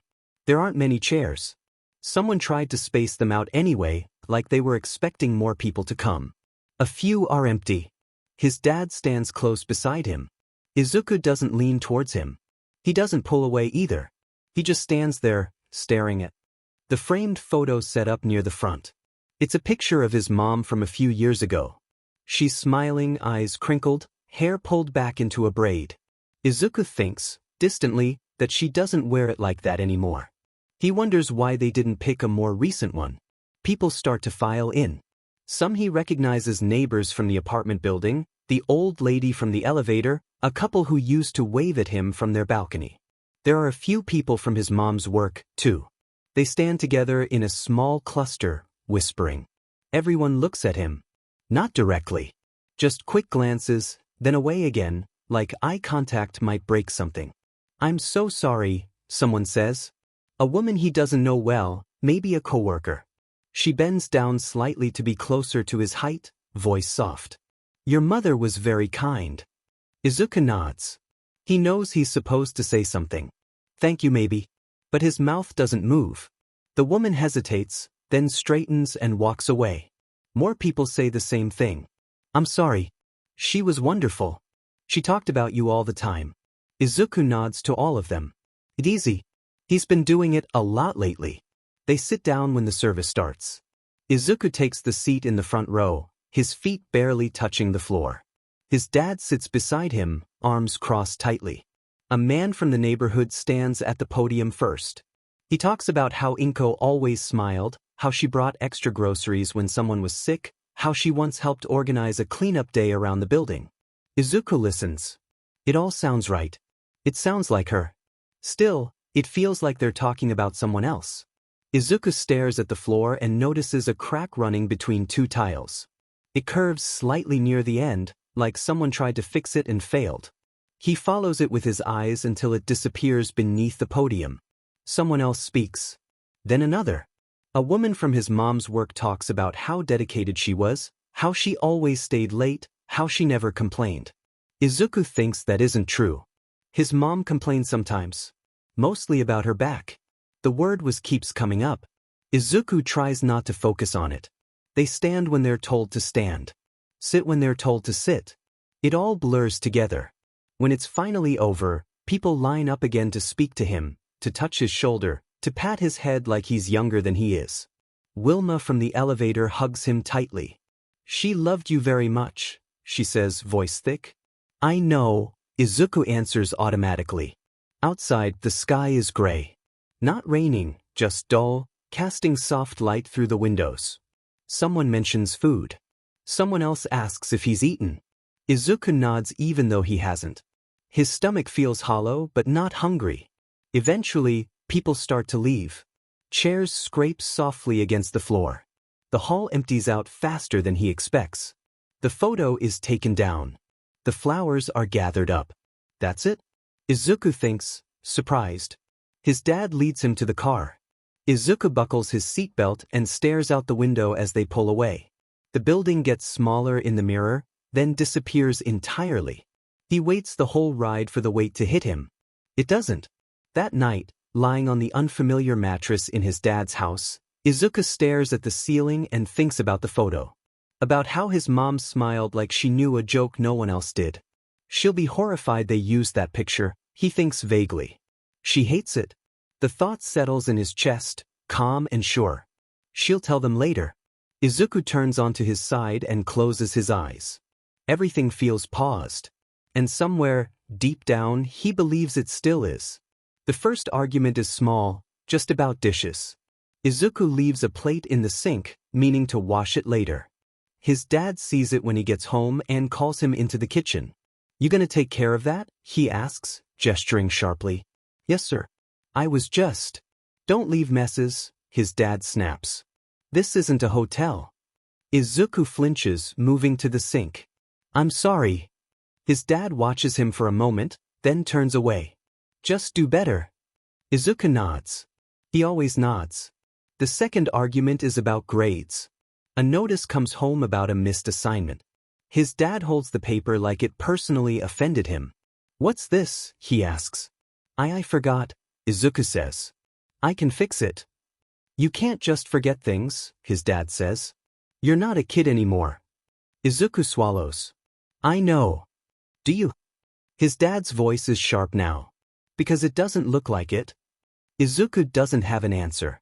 He stares at the table, at the scratch running along the wood. The numbness doesn't disappear all at once. It cracks.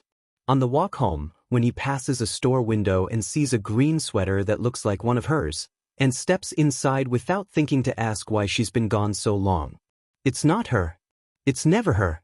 Stop moping, his dad says one evening. Life doesn't stop just because something bad happened. I'm not, he stops. There's no point. Okay. His dad exhales hard. You need to toughen up. That night, Izuku stares at the ceiling and thinks, I don't know how. The fight happens on a Friday. Izuku comes home late, not by much, only 10 minutes. He'd missed the bus because some of his classmates messed with him after the bell had rung, so he'd walked instead. By the time he opens the door, his face has stopped throbbing but his head still feels full of static. His dad is waiting in the living room. Where were you? He demands. I missed the bus, Izuku says. I walked. You didn't think to call? My phone died. That's not an excuse, his dad snaps. You don't just disappear. Izuku's chest tightens. I didn't disappear. His dad steps closer. Don't get smart with me. I'm not, Izuku says, voice cracking despite himself. I'm just. Just what? His dad barks. Just useless. The word hits harder than they should. Izuku's vision blurs. I'm trying, he says, and the honesty of it scares him. I really am. His dad scoffs. Doesn't look like it. Something inside. Izuku snaps. He doesn't remember stepping forward, only the rush of heat in his chest. You don't know anything, he says. You weren't there. You left. The room goes very still. His dad's face twists not with guilt, but anger. Watch your mouth. You left us, Izuku repeats, louder now. And now you're acting like you get to. The blow comes fast and clumsy. Izuku stumbles back, hitting the wall. Silence descends. His dad stares at his hand like it doesn't belong to him. For a moment he looks horrified. Then his jaw tightens. Serves you right, he says. I'm the only one you have left, so start acting like it, he spits out. She is never coming back. The words sink in deeper than the hit ever could. Izuku doesn't cry. He doesn't yell. He just nods once, slowly, before backing away, turning in the direction of his room. He closes the door and sits on the edge of the mattress. His cheek throbs faintly, but he barely notices. This is it, he thinks distantly. This is what's left. He tries to bury the thought. It's all okay. She's coming back. He chants it like a mantra, to soothe himself, like it'll protect him. He tries to distract himself, to pretend more. About his mom, about school, about his life. But he's been pretending for so long. And suddenly, he realizes he can't anymore. She's gone. The one person who he thought would never leave him, who made him feel like living was worth the effort. She's never coming back. Not later, not tomorrow, not ever. His shoulders start to shake.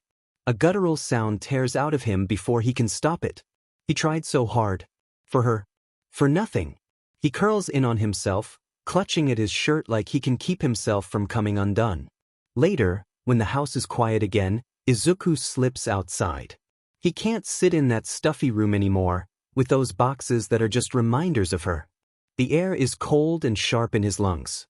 The streetlights cast long shadows, stretching the world thin. His feet hit the ground fast without a direction in mind, while his thoughts circle slow and relentless. He stops only when he can't go any further, throat burning, knees buckling. He looks up at the dark sky, at the empty stretch ahead of him, and feels something inside finally give. He's so tired. Not sleepy tired. In his bones. In his chest. In the part of him that used to hope quietly, stubbornly, no matter how many times it hurt. In the part of him that kept pretending things would get better if he held on. He thinks of Katsudon. Of neatly lined shoes. Of a voice calling his name from the other room. For the first time, the thought doesn't comfort him. His throat tightens. I can't do this anymore. He knows what he has to do. The thought settles over him quietly, no panic or urgency, just a strange relief. He needs to go somewhere high enough that he can't come back, which means heading deeper into Mizudafu. There's no rush to his pace now. Both his body and mind feel oddly light, like his decision has taken some of the weight with it. The city hums louder around him as he walks, streetlights flickering, distant traffic rolling through intersections, the occasional horn cutting through the quiet. He pushes out the thoughts of his mother when they surface, refusing to let them sway his resolve. She's gone. He tells himself that over and over, like repetition will make him stop feeling guilty. He hopes, desperately, that she'd understand. That if she were still here, she wouldn't be disappointed with him. He doesn't have anything to live for now. If he did, maybe he'd keep trying for her. But he doesn't. There's nothing left, no one is waiting for him. Just the quiet and the ache that won't leave. His feet drag him deeper into the city. He wonders, distantly, how he'll manage it, since most buildings will have their doors locked at this hour. His gaze lifts, scanning for a fire escape, ladder, anything metal bolted to brick that might lead up. A scream suddenly splits the air. The sound snaps through his focus, dragging his attention outward as he whirls around, the hair on his spine rising. The scream comes again, muffled this time, echoing from a nearby alley. He only has a moment of hesitation before his feet begin to move. Nothing to lose, right? He slows as he approaches the alleyway, flattening himself against the narrow wall beside the entrance. His heart slams painfully against his ribs. I should evaluate the situation first. Carefully, he leans forwards and peers around the corner. A man looms in the center of the alley, tall and wiry, shoulders hunched unnaturally. His skin has a dull, grayish cast, stretched too tight over sharp angles. A serrated knife glints in his hand as he pins a woman against the side wall, the blade pressed dangerously close to her throat. I swear, she cries, I don't have any cash. Like hell you don't. The man hisses. With clothes like that? It's clear you're loaded, you can afford to donate, shall we say? I don't. These clothes are from family, please. Well then, the man interrupts, and from the tone alone Izuku can tell he's grinning. Guess I'd better bring you with me then, huh? You'd fetch a pretty penny. The man drawls, before suddenly clamping his hands around her neck. Her scream of alarm is quickly silenced. Izuku's mind races, panic threatening to swallow him whole. Think, what do I do right now? What would a hero do? His eyes dart around frantically until they land on a length of metal pipe discarded by a dumpster. A reckless idea pops into his head, certainly not good, but it's something. He slips over as quietly as he can and grabs it. He turns back around and raises it awkwardly, trying to imitate a defensive stance he's seen in training videos. Hey! He tries to mimic Kaken's confidence, but his voice cracks halfway through. Hey, fucker! What are you doing? The man whirls around, startled, and loosens his grip. The woman collapses, falling to the ground and coughing violently. And who are you? The man growls, eyes raking over Izuku. Then he laughs. Oh, look at that, he says mockingly. It's a kid trying to play hero. Izuku flinches, but forces himself to keep the pipe steady. The woman has pushed herself upright and stares at him with wide eyes. He jerks his head subtly towards the direction opposite of him, silently praying she understands. Please, he thinks. Please go. She hesitates as the villain steps towards him, knife angled lazily in his grip. But then she gives him one last look before bolting, and relief hits Izuku so hard his knees almost buckle. I need to keep him distracted. That's so what if I'm a kid? I'll still kick your butt. He says, a little more strength behind his voice this time. Is that so, lil man? The villain snickers. Well then, go ahead and try. I promise I'll be gentle. And then he lunges. Everything happens too fast. Izuku raises the pipe, but he's too slow, and the next thing he knows the man's shoulder is slamming into his chest, all the air leaving him in a violent rush. He stumbles back, panic detonating in his ribs. The pipe is ripped from his grip, and it clatters somewhere behind him. The knife flashes far too close to his face, and Izuku stumbles backwards dazed. But his heel catches on the uneven pavement, and suddenly the world tilts violently. Fear shoots through him, and he still can't breathe. The villain's fist connects with his temple, and there's an audible crack as white explodes across his vision. Izuku hits the ground so hard his teeth snap together painfully. For a split second he's aware of everything: the scrape of concrete against his palms, the smell of garbage, the sound of his wheezing. And he's scared. This is it. This is actually it. His thoughts scramble and repeat uselessly, unable to recognize anything other than the fact that it hurts, panic clawing up his throat as his body tries to move, tries to breathe, tries to survive even though he doesn't want it to. It hurts. Everything hurts. The villain crouches beside him, and Izuku can see the shadow of the knife through his blurring vision and eyelids he has to fight to keep open. He tries to move, tries to push himself away, but his arms won't listen, his fingers only twitching uselessly against the pavement. His vision tunnels, dark creeping in from the edges, and the last thing he hears is his own uneven gasping. His head aches. He's aware of that before anything else, which doesn't make any sense, because he should be dead. Nonetheless, the pain pulses dully behind his eyes, stubborn and persistent. He blinks slowly, and the alley swims into focused brick walls, trash bags, the same faint light casting shadows in the alley, which means he hasn't been out for long. He's still here. "You've got to be kidding me," he mutters hoarsely. He pushes himself upright, arms shaking so badly they barely support his weight. He stares at the ground between his knees. His hands curl into fists and his nails bite into his palms as he waits for it to hit him. Panic, relief, something, but all that settles in his chest is disappointment. I messed it up. He squeezes his eyes shut, jaw tightening until it hurts. He'd fought a villain with a knife. He hadn't even been able to fight back properly. He knew it was the end. And still he's breathing. "I can't even do that right," he whispers, voice rough. His hands tremble as he starts checking himself over automatically, a habit he falls back to easily. He's shaking, full body tremors he can't stop, and his stomach twists painfully. His head hurts obviously, his side aches, and something in the alley has left a weird sticky residue on him. He presses tentative fingers to his ribs, expecting sharp pain. But they're just a little sore. He moves his attention to his head, fingers gingerly brushing his temple where he'd been struck. Besides even more of the sticky sheet, Izuku can't tell what it is in the dim light. The skin is smooth beneath his fingers, no swelling or split in the skin.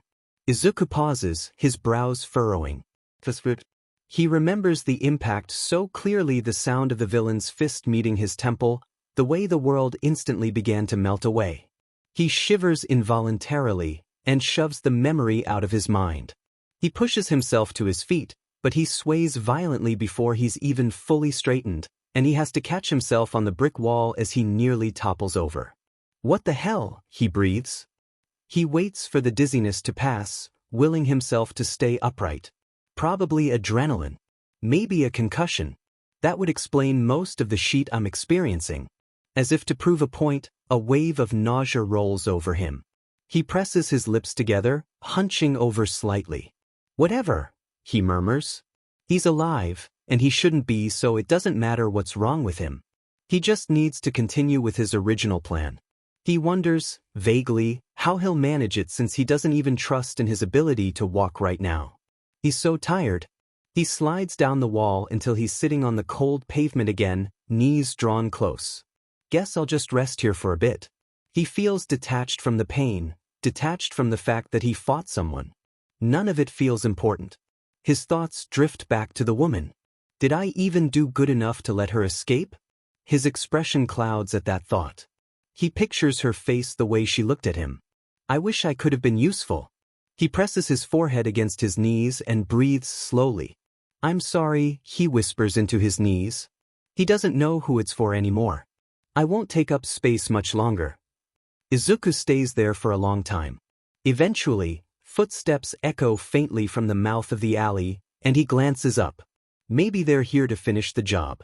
The figure hesitates at the entrance, peeking around the corner, eyes wide and cautious, and Izuku realizes it's the woman from before. He feels a surge of warmth in his chest. Her voice shakes. "Are you alive?" Izuku nods once because he doesn't trust his voice. She steps closer, slow and uncertain, then stops a few feet away. Her hands are trembling. She presses them into her jacket like she doesn't know what to do with them. I thought you would be dead," she blurts, stepping closer. He went to attack you and I ran. I'm sorry." "It's okay," Izuku says quickly, happily. "You did the right thing." Her eyes well up with tears. "You saved me." "I didn't," Izuku replies automatically, his eyes finding the floor. I didn't even, he could've. But you stopped him, she insists. She's shaking, crying even. But she's smiling at him like he did something incredible. If you hadn't yelled, if you hadn't distracted him, her voice breaks. I wouldn't have gotten away.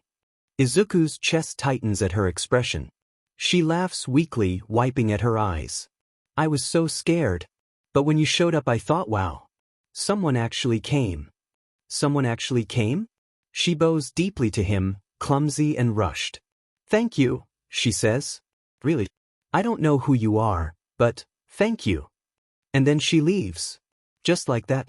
Izuku doesn't stop her. He watches her until she disappears into the street, her footsteps growing softer until they're gone entirely.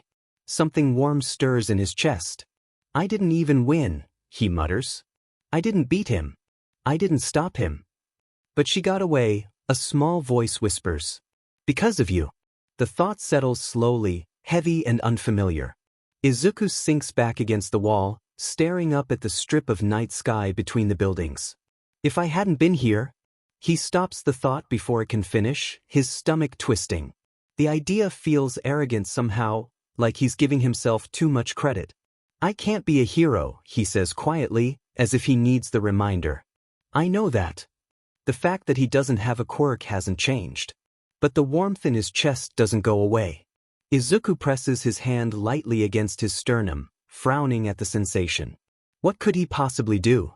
Did he really have that big of an ego, to think he could make a difference, that he could be worth anything at all? He knows better than that.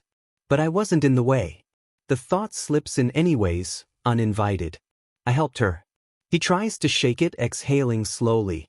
I can't be a hero. He repeats. But something in his chest still burns passionately. Maybe. I can still do something? His fingers curl against his sleeves as another thought begins to form, one he's heard before, somewhere in the news or in passing conversations. Vigilantes. Izuku grimaces immediately. The word has always carried a bad taste with it. You'd hear commentary on how they were just reckless civilians pretending to be heroes, getting themselves hurt or making the pros' jobs harder for the sake of living some fantasy, just how he'd acted when the sludge attacked Kaken, so he really should dismiss the idea. But the woman is alive because he showed up. He hadn't been strong or skilled, hell, he hadn't even won the fight. But for a few seconds, he'd been enough. The realization settles slowly, spreading the warmth through the hollow space in his ribs. He hadn't been in the way. He hadn't been useless. For once, he'd actually mattered, at least to her. Izuku is in a quiet breath, the feeling sparking through him sharp and bright. Something almost dizzying blooms beneath his skin, an unfamiliar flicker of excitement he hasn't felt in a long time. He presses a hand harder against his chest, like he can hold it in place. The thought itself startles him. The words echo in his head, fragile and unbelievable. He brings his other hand to his mouth, trying to contain the strange, almost giddy sensation bubbling up in his chest. He doesn't feel good about being alive, that hasn't changed. The weight is still there, the grief, the guilt, the anger he tries so hard to bury. But if he can help others, if he can be the reason someone goes home, then he wouldn't be completely worthless. So when there isn't a hero to help, he could try. So what happened to Mom, he can help prevent it from happening again. His throat tightens. And maybe, just maybe, she'd approve of this. He wouldn't disappoint her by leaving. So he could try, at least, for her. And if he does die doing it, which will probably happen fairly quickly anyway, since he's still quirkless, and that alone pretty much guarantees how this ends well, that's fine, maybe even perfect. A win-win situation, really. A small smile touches his mouth. Soft and real, and unbearably fragile. For the first time since his mother died, the thought of tomorrow doesn't feel entirely pointless. He sat there for a while just thinking, but he must have fallen asleep, because when he starts to wake, the alley is no longer silent. At first, the sound is distant, just a low, rising wail threading through the night. Izuku stiffens before he's fully aware. Sirens, more than one, and getting closer. His stomach drops and his eyes shoot wide. Of course she called them. Of course she did. That's what you're supposed to do. His pulse kicks back up, sharp and panicked. He looks down at the discarded pipe. What would he even say? I tried to die and accidentally stopped a crime. Guess I'm gonna be a vigilante? He chuckles humorlessly before frowning again. They'd ask questions, call his dad, write reports, and decide what to do with him. He can already hear their patronizing tones. You shouldn't have been here. Leave this to the professionals. You're just a kid. His jaw clenches. The sirens are louder now. Close enough that he can hear doors slam, radios crackle. Izuku pushes himself to his feet, legs wobbling. His head throbs sharper, like his body is reminding him he shouldn't be moving at all, and he still shakes violently. He ignores it and backs deeper into the alley, before turning and slipping through narrow gaps between buildings, ducking instinctively. His heart hammers, but he doesn't look back. By the time the police flood the alley, there's nothing left of him but blood on pavement and a metal pipe. The alley is already cordoned off when Izawa arrives. He ducks under the tape, capture weapon coiled around his neck, eyes sweeping the scene out of habit. Blood stains the pavement too much for a simple scuffle. No body. No shell casings. A serrated knife recovered 2 blocks over, abandoned in a gutter. The victim gave a statement, shaken but unharmed. That alone is strange. What do we have? He asks. A mugging, an officer replies. Knife quirk, maybe. The suspect fled when a third person intervened. Izawa crouches near the dark stains, fingers hovering just short of the ground. No drag marks. No signs of a body being moved. How old was the third? He asks. The victim couldn't say. It was dark. She said they shouted to distract the suspect, giving her time to run. Izawa exhales slowly through his nose. That tracks. Reckless, untrained, effective, in the narrowest sense. And they left before we arrived, the officer adds. No witnesses saw them go. Izawa straightens, gaze lifting to the surrounding rooftops, fire escapes, shadowed gaps between buildings. Muzadafu isn't known for vigilantes. Run a sweep for hospitals, he says. If someone came in tonight with injuries that don't match their story, flag it. Yes, sir. As the officers disperse, Izawa lingers a moment longer, eyes returning to the stains. Whoever it was took a hit hard enough to bleed but walked away. Either they were lucky, or something else is going on. He doesn't like either option. Another unauthorized actor, and judging by the mess they left behind, this one won't stay hidden for long. Izawa pinches the base of his nose, his head already aching dully. The city blurred together, lights too bright, sounds too sharp. Every step felt heavier than the last, like gravity had finally decided to notice him. His head throbbed all the while. By the time Izuku lets himself into the dark house, he's all but ready to collapse. He kicks off his shoes quietly and barely remembers closing the door behind him. The silence presses in immediately, familiarly suffocating. He's halfway down the hall before he stops, looking down at himself with a faint frown. He feels disgusting, whatever residue from the alley seemingly having dried against his skin. He groans and stumbles to the bathroom, tosses his clothes into the washer, and hops into the shower, doing as quick of a job as he can muster to scrub off the grime. He doesn't bother turning on the lights. He just washes fast, dries off enough that he won't soak the floor, and pulls on clean clothes with sluggish movements. He makes it halfway across his room before his strength gives out. He collapses onto the bed fully clothed, face turned into the pillow, breath coming out in shallow bursts. His body trembles, spent. But despite everything, there's a flicker of happiness in his chest. I saved her. The thought drifts through his veins like liquid fire. I can do something. His hand brushes something solid near his pillow, and he turns his head, squinting in the low light. It's his old notebook. He must have tossed it there days ago and forgotten about it. For a long moment he just stares at it. Then he wraps his fingers around the sides, pulling it closer. Later he tells himself, I'll figure out what I should do. The exhaustion finally wins, and Izuku rolls onto his side, notebook clutched to his chest, body aching and starving and still alive despite everything. Izuku wakes with his stomach twisting violently, the pain sharp enough that it pulls him out of sleep all at once. He curls in on himself, breath stuttering, hand pressed against his abdomen. He pushes himself upright and immediately regrets it. The room tilts, his vision blurring at the edges, and his hands start to shake fine tremors at first, then worse. He grips the edge of the mattress until they steady, his heart pounding hard and uneven in his chest. He makes it to the kitchen on shaky legs and fills a cup with water, draining and filling it again and again. His stomach growls, loud and insistent, cramping painfully as if he hadn't eaten in days. He opens the cupboards, ransacking them with shaking hands. His heart sinks when he grabs the nearly empty cereal box. Are we dead? He pours what remains into a bowl, milk splashing over the sides because his hands won't stay steady. It's gone in less than a minute and he's still so hungry.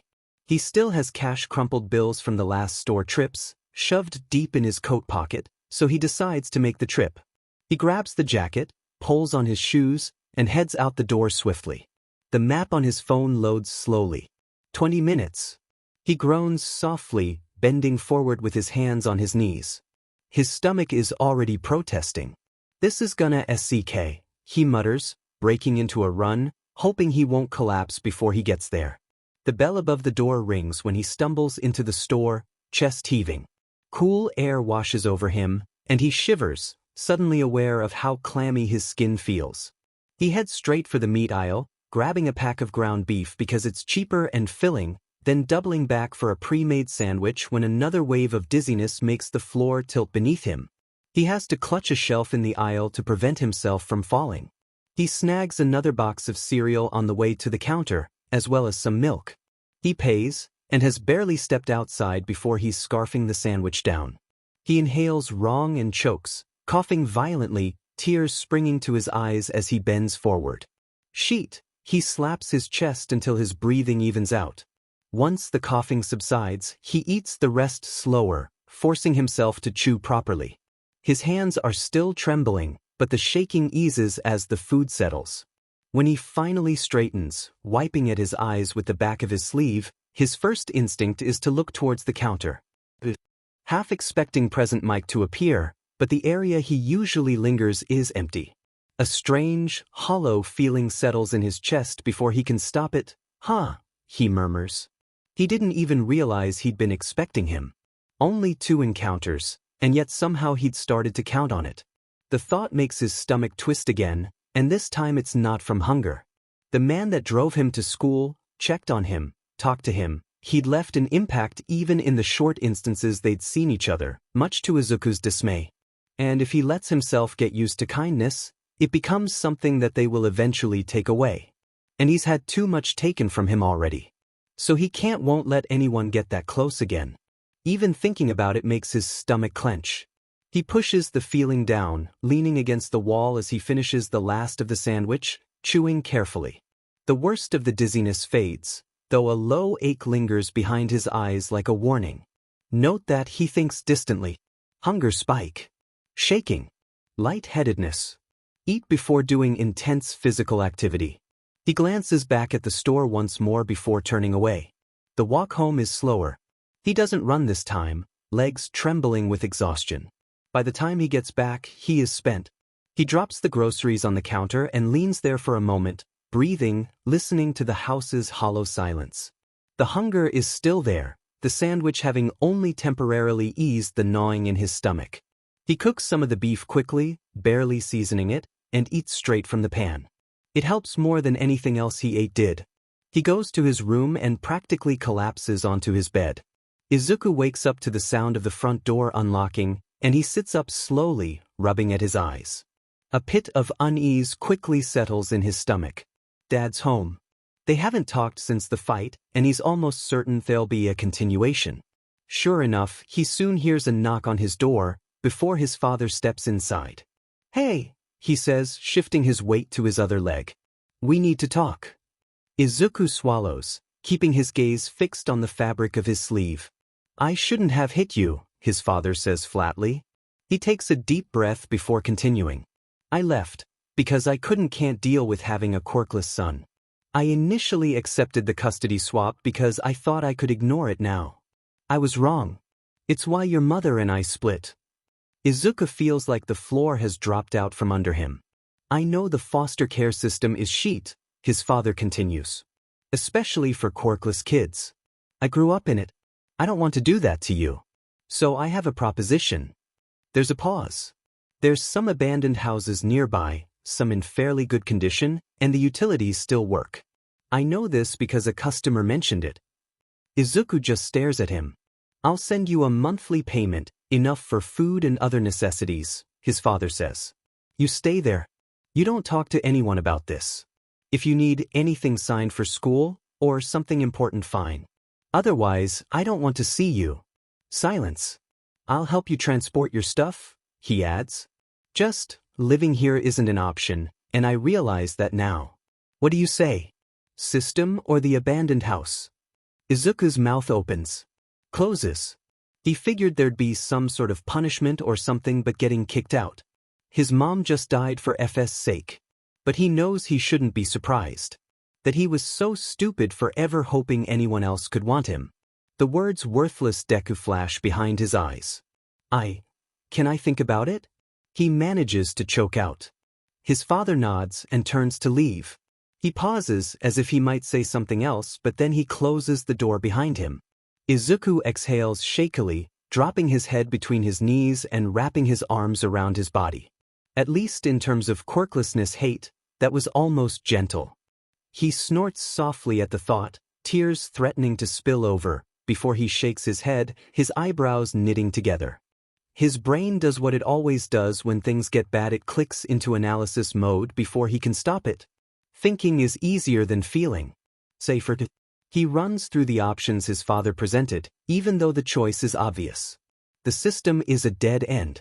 He's heard about how bad it could be, especially for the quirkless, as his dad said, and it wouldn't be possible or sustainable to do vigilante work. Figuring he'll mostly be operating at night, sneaking out while being monitored wouldn't work out well. Too many chances to slip up. He hadn't even thought about how he'd manage to cover it up here, and now that's not even an option. On the other hand, there's the abandoned place with working utilities. Since it's nearby, he shouldn't have too much trouble still getting to his school, and there's no worries of starvation due to the allowance. No curfew, no eyes on him, and if he really needed something he could still go to his dad. It's obviously not out of affection that his dad made the offer, but because he still seems to feel some sense of responsibility. Izuku looks down at his hands, still faintly unsteady. Maybe this is for the best. I can make it work. He ignores the sadness pooling in his chest. He should have expected this, should be used to it. And his father's not even being mean about it. His eyes shouldn't keep blurring. Izuku finds his father in the kitchen. He stands there for a second longer than necessary, before clearing his throat. I've thought about it. His father looks up from the counter, expression unreadable. I'll take the house. There's a pause. Okay, his father says. That makes sense. They stand there awkwardly, neither of them moving. How do you want to handle the money? Izuku asks finally. His voice sounds steadier than he feels. I don't have a bank account. His father nods slowly. I'll set something up.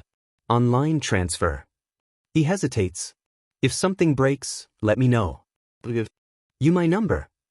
Izuku nods. He doesn't say thank you. I'll help you move tonight, his father adds. That way you have Sunday to rest and settle in. What do you want to take? Everything. There's a pause. But then his father just nods. We'll make a few trips. The furniture and stuff from your apartment is in the garage. They sure made quick work of getting rid of any traces of her, huh? The bitter thought slips in. He shakes it off. They start immediately. Izuku doesn't have to pack much, since he never unpacked most of his stuff anyways. It makes things easier. Worse, somehow, but easier. He carries his notebooks himself. His backpack. The box with the hero magazines and the old All Might merch he can't bring himself to throw away. His father handles the rest without comment. They move through the garage last. The couch. The table. Chairs wrapped in old blankets. Inko's things reduced to careful stacks and plastic bins. They load the car. Then unload it. Then load it again. After a while, Izuku's arms ache and his legs tremble, but he doesn't say anything. Neither does his father. Izuku stays home until the last run, just bringing the boxes to the street. The car slows long before it stops. His dad tells him it's less than a 5-minute drive, though Izuku doesn't recognize the area at all. What he notices first is the silence. Not the quiet of a residential street at night, but the deeper, emptier kind. No voices, no televisions through thin walls, no distant clatter of dishes or footsteps. As the car rolls through the increasingly worn-out area, Izuku realizes it's not just one house that's been abandoned. It's the whole neighborhood, rows of homes stretched down the street on either side, all in varying states of neglect. Some are traditional single-story houses with tiled roofs and narrow porches. Others are small 2-story builds, their balconies sagging slightly, railings rusted. Weeds split the concrete driveways, pushing up through cracks that haven't been tended in years. Windows are dark. Some are boarded. Others are intact but clouded with grime, curtains still hanging inside, sun faded and unmoving. A streetlight flickers overhead, its glow uneven, casting long shadows across empty sidewalks. Izuku swallows.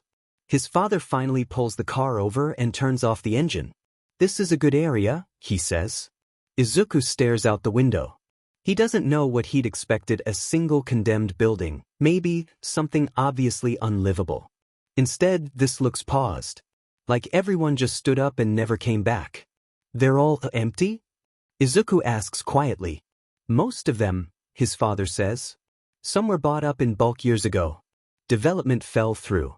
Others belonged to families that moved or couldn't afford repairs." Izuku nods slowly. His father opens his door. "Come on. You should pick." They walk. The air smells faintly of dust and old wood. Izuku steps around a collapsed mailbox, its numbers barely legible. He peers through a broken gate at a house with ivy crawling up its siding, the front door crooked on its hinges. Another has a small garden choked with weeds, a child's plastic shovel half buried in dirt. Some houses feel too open, others too closed, or damaged. Then he stops. This one sits slightly farther back from the street, shielded by overgrown shrubs. The paint is peeling, but the structure looks solid. The windows are narrow enough that he could cover them if he ever needed to, and the porch light still shines faintly. There's something about it, too, that reminds him of his old home. "I want this one," Izuku says. His voice is almost too soft to hear. His father follows his gaze, assessing it with a practical eye. "All right." They stand there for a moment, the two of them framed by empty houses and fading daylight. Then his father heads back to the car, retrieving a crowbar from the back. Izuku shoots him a quizzical look. "There are no keys," his father explains, almost apologetically. Izuku nods. The lock is old, rusted, half fused to the frame.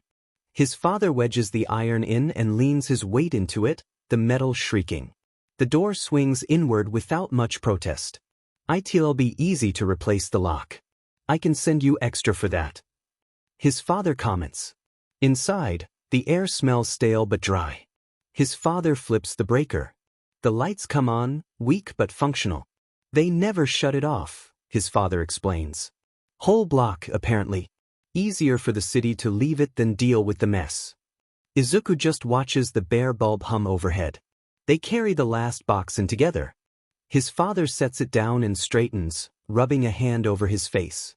He looks around the bare space, the mismatched furniture, the stacked containers that contain Izuku's entire life. "This should hold you for now," he says. Izuku nods. "Yeah." His father hesitates. "I'll text you," he says. "About the payments." "I know." Another pause. Longer this time. "Take care of yourself," his father says, not quite meeting his eyes. Izuku swallows. "I will." His father leaves without saying anything else. The engine starts. Gravel crunches. Then there's nothing but the low chirps of crickets. Izuku just stands momentarily in the entrance, letting the environment seep in. Everything he owns is here. Everything he has left. He needs to unpack it. He can't just stand here. He exhales slowly. "Okay," he murmurs, to no one. He lets his legs carry him. The house feels bigger now that he's alone in it. He sets his backpack down against a box. He sets the notebook on top of it carefully, like it might bruise if he's rough. He presses his fingers briefly into the strap, grounding himself, then straightens. He should check everything. That's the logical next step. If he keeps moving, he won't think. Not about how he's alone. How he's just supposed to be okay with being dropped off like garbage. That he's just supposed to be on his own at 15 and have any idea what he's supposed to do. He hates being quirkless. He moves through the house slowly. The living room is bare except for the couch they dragged in first and the low table shoved against the wall. Dust coats the corners, undisturbed.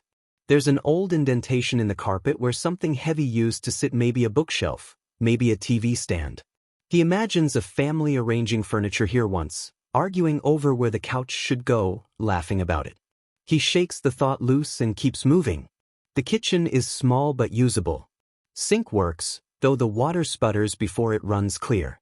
Cabinets creak when he opens them. He tests the stove gas is capped, like his father said. He can work around that. The hallway light flickers when he passes under it. He makes a mental note to replace the bulb later. There's a narrow bathroom with cracked tile and a mirror clouded with H. When he turns the faucet, the pipes groan in protest, but water comes out. Cold. He splashes some on his face and barely recognizes the boy staring back at him, eyes too tired, skin pale, freckles standing out sharper than they used to. He looks away. The bedrooms are at the end of the hall. One of them is smaller, clearly meant to be a child's room once. Faded stickers cling stubbornly to the wall, stars, maybe planets. He doesn't linger there. The other room is bigger, so he'd claimed it without further thought. The mattress is on the floor, wrapped in plastic on one side. He kneels and peels it away, the sound loud in the empty room. He sets up the bed quickly, methodically, afraid that if he stops moving it'll all catch up to him at once. When he can't think of anything necessary to unpack, he sits on the edge of it and lets his shoulders slump. He's exhausted. Everything's been changing so quickly, and he still hasn't wrapped his mind around all of it. He feels like he's being tugged along by an invisible force, days and weeks slipping through his hands. And it's not fair. The one constant he'd naively thought he'd always in his life was gone. He can't even think of his mother without wanting to scream. He keeps having to push the grief away, even though knows he shouldn't. And that hadn't been close to the last of it. Last night the whole fight, his decision. This morning when he woke up choking on hunger and pain. By nightfall he's here. Alone. The thought sinks its teeth in. His mother should still be here with him. He can't help but picture her in this place, how she would have fussed over the dust, insisted on cleaning before unpacking anything. The images rise unbidden, and his chest tightens so unbearably. He grips at his arms, nails digging in and drawing blood, trying to ground himself. He can't do this right now. If he lets himself think about this shit show, about her, about the way she smiled, about the way she made him feel like something, about how she looked so wrong and small in the kitchen where he won't stop, and God, he knows he can't handle it.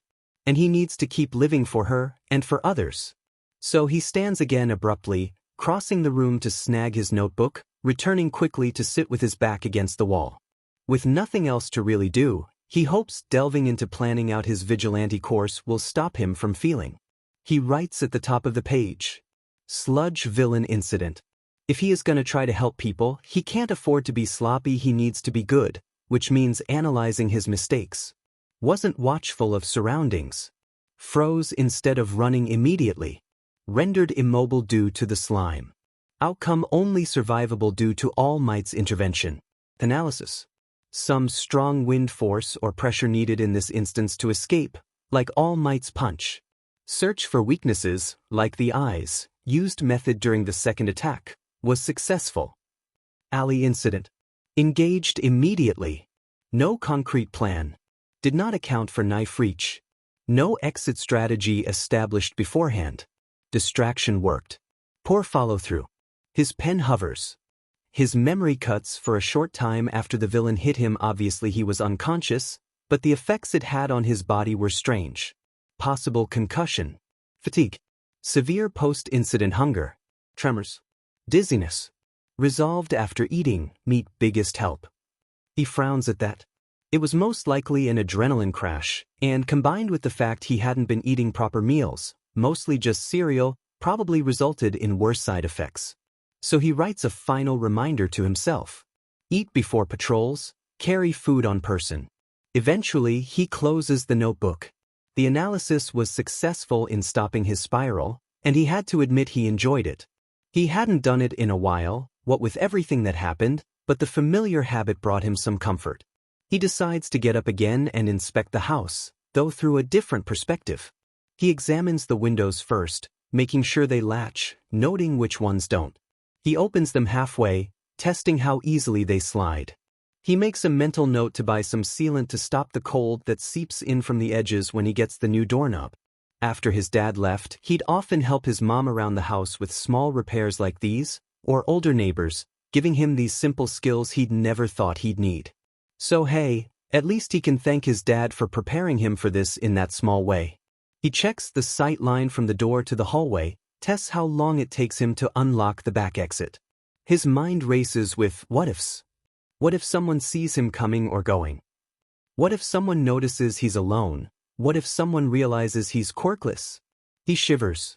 There's no one here to catch him, but he can't help the paranoia that prickles at the back of his neck. He especially doesn't need Kaken finding out about any of this. He decides to inspect the surrounding area tomorrow in order to memorize routes he could take if he needed to run quickly if someone found out he lived here. When there's nothing left that needs doing immediately, finds himself standing in the middle of the living room with nowhere else to go, faint moonlight casting shadows through the windows. The silence presses in once again. There's no TV hum. No distant traffic. No one in the next room. It's the kind of quiet that makes you aware of your own breathing, your own heartbeat. Too aware. It's never been like this for him. He turns on his phone, searching for the station he knows he pre-recorded. Put your hands up radio. The enthusiastic voice of Present Mike booms through the speaker, filling the room with exaggerated energy. His father left. His mother is gone. Yamada is the one adult who showed him particular concern, and Izuku knows attachments are liabilities. He knows this. He's learned it over and over again. But he reasons with himself that he's not feeding into any attachment. He'd loved the radio show before and loves it now. That doesn't have to change. It's just to hear a voice. To fill the silence. When he finally lies down, the mattress feels too firm. Every creak of the house sets his nerves on edge, but the warm voice coming from the phone helps, if only slightly. Nonetheless, sleep doesn't come easily. As he stares up at the dark ceiling, the weight of the day presses down on him. The desire to disappear flickers, persistent and familiar. He ignores it. Izuku wakes to sunlight streaming in through his window. It spills across the floor in long rectangles, catching dust in the air. He watches it for a moment, blinking up at the unfamiliar ceiling. For a moment he doesn't remember where he is. His brain tries to supply the usual answer home, and something in his chest twists before he can finish the thought. Not home. He glances at the time. 6. He groans and drags his body upright, stretching until his back pops. Pain lances through his shoulder, but he merely shrugs it off. His stomach is already growling, so he drags himself to his new kitchen, grabbing a bowl from the cabinets. He reaches for a second bowl automatically before stopping halfway. He sets it back in the cabinet, and pours himself yet another serving of cereal from the box he'd left on the counter. God, is he getting sick of it? He eats it anyways, since cooking means standing long enough for his thoughts to wander somewhere he doesn't want them to. He leans against the counter since there aren't any chairs set up, eyes half-lidded as his brain slowly boots up. He chews, thinking on what he needs to do today. For one, he should unpack his stuff and fix the house up obviously. A new lock is definitely a priority, as well as insulating the windows. There aren't any curtains either, so he should get some for privacy just in case. And then there's the other thing he needs to think about. The first step's probably a costume. He mutters, tapping his finger against his cheek. It's not because he cares about recognition, but he figures it'll be easier to have a set outfit so he doesn't wear something that could reveal who he is. If I even survive long enough for that to become an issue, he thinks with a chuckle, before furrowing his brows, beginning an onslaught of muttering. He should bulk up before he tries anything. His previous attempts at fighting were pathetic at the very least, and if he wants to stand a chance and actually be useful before dying, he needs to have some strength. Probably can't afford a gym membership, especially since I don't have budgeting planned out. Speaking of which, he checks his phone and sees a money transfer from his dad titled monthly. It's more than he expected. He stares at the number, doing some quick calculations in his head. It'll be enough for basic necessities plus some spending cash. Even after that, there's enough to cover hardware supplies and clothing. With all the stuff he needs to get, it makes the most sense to go to the mall, as it'll probably have everything he needs. He wonders what his dad does for work. The thought lingers for a second before he lets it drop. It's easier not to think about the man at all. Back in his room, he grabs his notebook and brings it back to the kitchen. Really need to set up my desk. He writes at the top in neat letters, "Today," and separates the page into two sections. The top is a to-do list of sorts, and he writes out supplies, homework, figure out training. The bottom half is just a shopping list. He hesitates before flipping over to the next page and writing costume. A giddy feeling rises in his stomach. He knows it's not even remotely the same, but it feels like he's making his own hero outfit, something he'd always looked forward to doing once he got a quirk.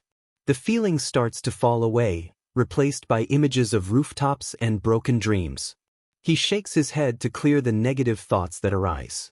He doesn't want anything flashy, especially since it would draw attention. Just needs to allow for good mobility and be concealing enough. His pen taps against the table as he mutters, "Any hoodie could probably work, as long as it wasn't restricting. Something baggy would do nicely as it would conceal my figure and allow for a great range of motion, though the downside would be it could easily snag. It's probably worth it though, and I can do the same with my pants. Gloves would be a necessity for concealing fingerprints, and would help with grip if I need to climb something. And in the dense city, I'll likely be climbing to higher vantage points. A mask is also an obvious choice, though I'll need to modify it as it's guaranteed I won't be able to afford a high-tech one. It wouldn't hurt to get a utility belt and pouch as well, since I can probably create some basic support tech. Non-slip shoes would also be great." He pauses, glancing towards the front of the house. His red sneakers sit by the door. The issue with them is that they're bright and easily recognizable. But they're durable and he's had them forever. His mom got them for him a couple years ago after he wore through the soles of his old pair. She'd insisted on the bright red, laughing as she said, "Heroes should be easy to spot." His smile slips off his face slowly, his nails beginning to bite into his palms. I could probably disguise them by muting the color, or add attachments that would make the shape look different. Shaking himself out of it, he changes into sweats and a t-shirt, and pulls the map up on his phone. The screen loads slowly. I need to get actual Wi-Fi too. Typing in the mall's location, it shows to be a 42-minute walk. He sighs. At least it'll get me into better shape if I run. By the time the mall comes into view, he's winded. The automatic doors slide open, and the noise hits him like a wall when he steps inside. Voices, footsteps, music, all layers of normal he can't digest. His stomach knots. It feels wrong that the world is still this busy. He lowers his head, groaning internally, before adjusting his backpack straps and heading for the hardware store. He really hopes his classmates aren't in the building. The smell of metal and sawdust greeted him. He wanders the aisles slowly at first, just taking a look at the different things. He eventually comes across different deadbolts. He crouches to inspect packaging details, reading prices and the material makeup. He picks up two different ones, comparing the cost, and eventually settles on the cheaper silver model. He adds window sealant and a toolkit he finds near the register to his purchase. Clothing stores are trickier. While he knows the type of clothing he wants, he still needs to figure out colors and material for each.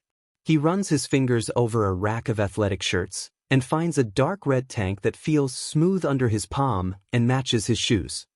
He lifts the hem of his sleeve slightly and presses it lightly against his shoulder scar. There's no irritation, and while he hadn't been planning to get this, it makes sense for hotter days. A woman gives him a strange look, and he straightens immediately, tugging his sleeve back down over the edge of the burn. The scar would be a problem. It wasn't hard to recognize. The angry red tissue crawling over his shoulder back wasn't exactly common. And while he tried his best to hide it from anyone, if someone saw it during patrols and connected it back to him later somehow, that would be it for him. T-shirt at least, then. He grabs baggy athletic pants next, testing their flexibility by tugging slightly on the fabric. But he reasons he has a similar one at home, and he really needs to be cautious about what he spends, so he drops it. He checks out a green sweatshirt with a dark gray claw mark on the back, since the color and material are nice. He moves to gloves. He doesn't want something bulky, so he finds lightweight training gloves with grip along the palms and slides them on, flexing his fingers experimentally. They could use some more padding, but it's not bad. He walks around the mall for a while, looking through stores that sell masks. Considering he wants something hard and durable, most of what he finds won't work. He finally picks one up. It's clearly meant for a cosplay of sorts, however, it seems to be of good quality. He can make the filter himself. It's simple, hard metal that hooks around the ears, and it matches the pants at home. He pulls it lightly over his face and glances to the mirror nearby. He pauses for a moment, just staring at his reflection. The mask changes his appearance more than he expected. It hides the roundness of his cheeks, making him look older and rougher. Less like himself. Izuku reaches up, adjusting it slightly. It's nice. The price is decent considering what it's made out of, so he buys it. The abandoned block feels less eerie today, the sun shining brightly on the overgrown plants climbing the windows. He pauses at the entrance, already mentally mapping what to do first. The front door still bears the damage from the crowbar, the lock hangs crooked, and he has to shove it forcefully in order to open it, so it makes the most sense to fix first. He sets his bags down and pulls out the toolkit. It takes longer than expected. When the new deadbolt finally slides into place and clicks solidly, the sound is deeply satisfying. He tests it 3 times before returning inside. Windows come after that. He seals the window frames carefully, pressing the nozzle along the cracks and smoothing the line with his thumb.